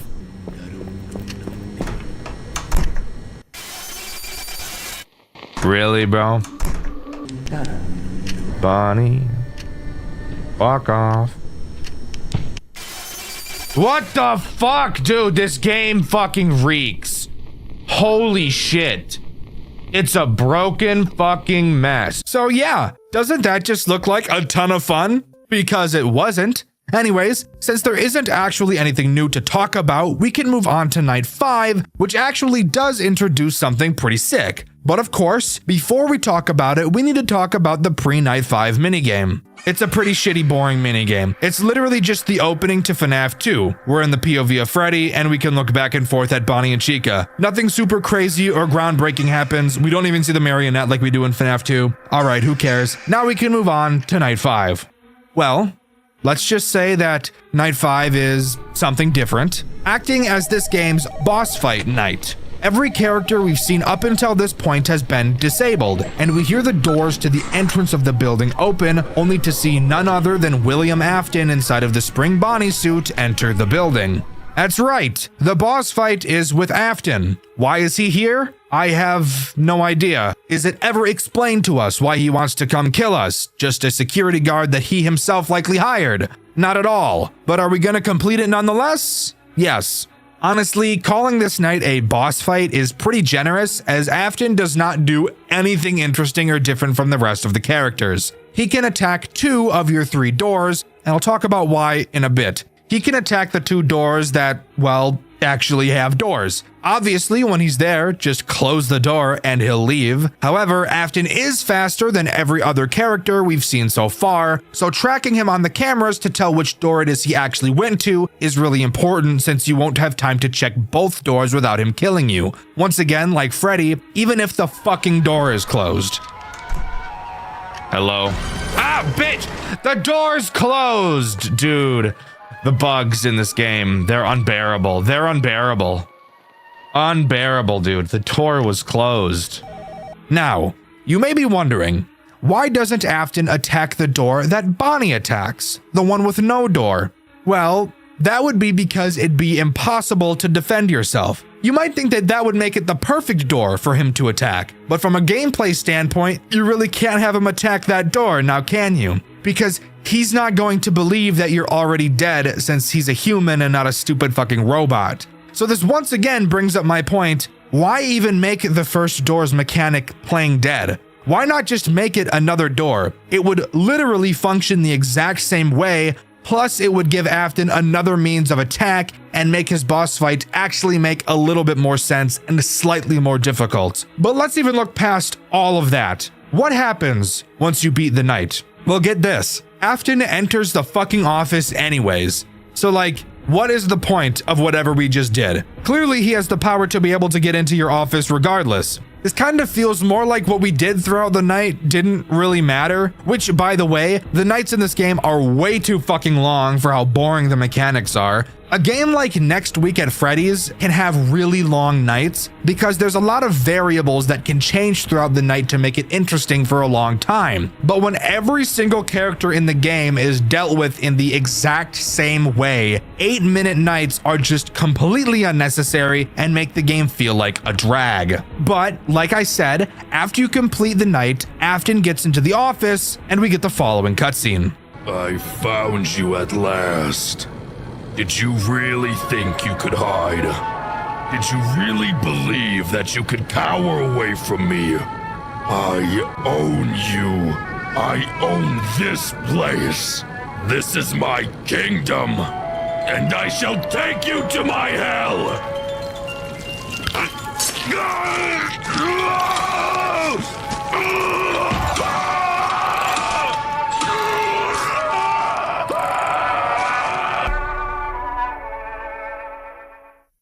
So there you have it.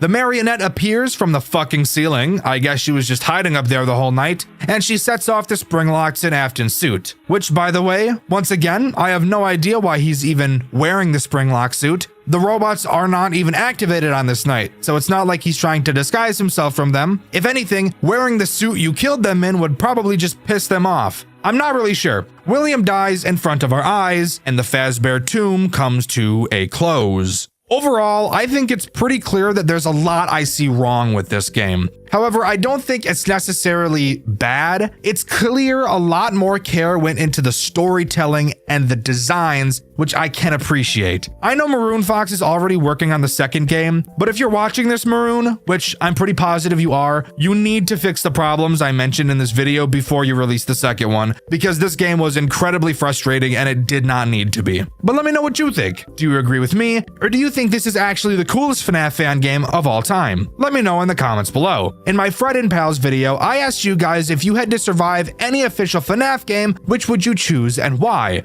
And my favorite answer is this one by Professionally Bizarre. They said FNAF 2, and I agree, because realistically, you could just wear the mask the entire night and do everything else at the same time. The question of this video is, what are some smaller, bite-sized FNAF games you'd like to see me cover in a video where I cover several small games at the same time? With the question of the video being asked, subscribe to the channel, I'd appreciate it a lot. Thank you to these 3 talented artists for your fan art. You can submit yours in the Discord, link in the description. Thank you to all of my super fan channel members, you guys drip Riz Liquid. I've been Dexter, and I'll see you guys in the next video. See ya!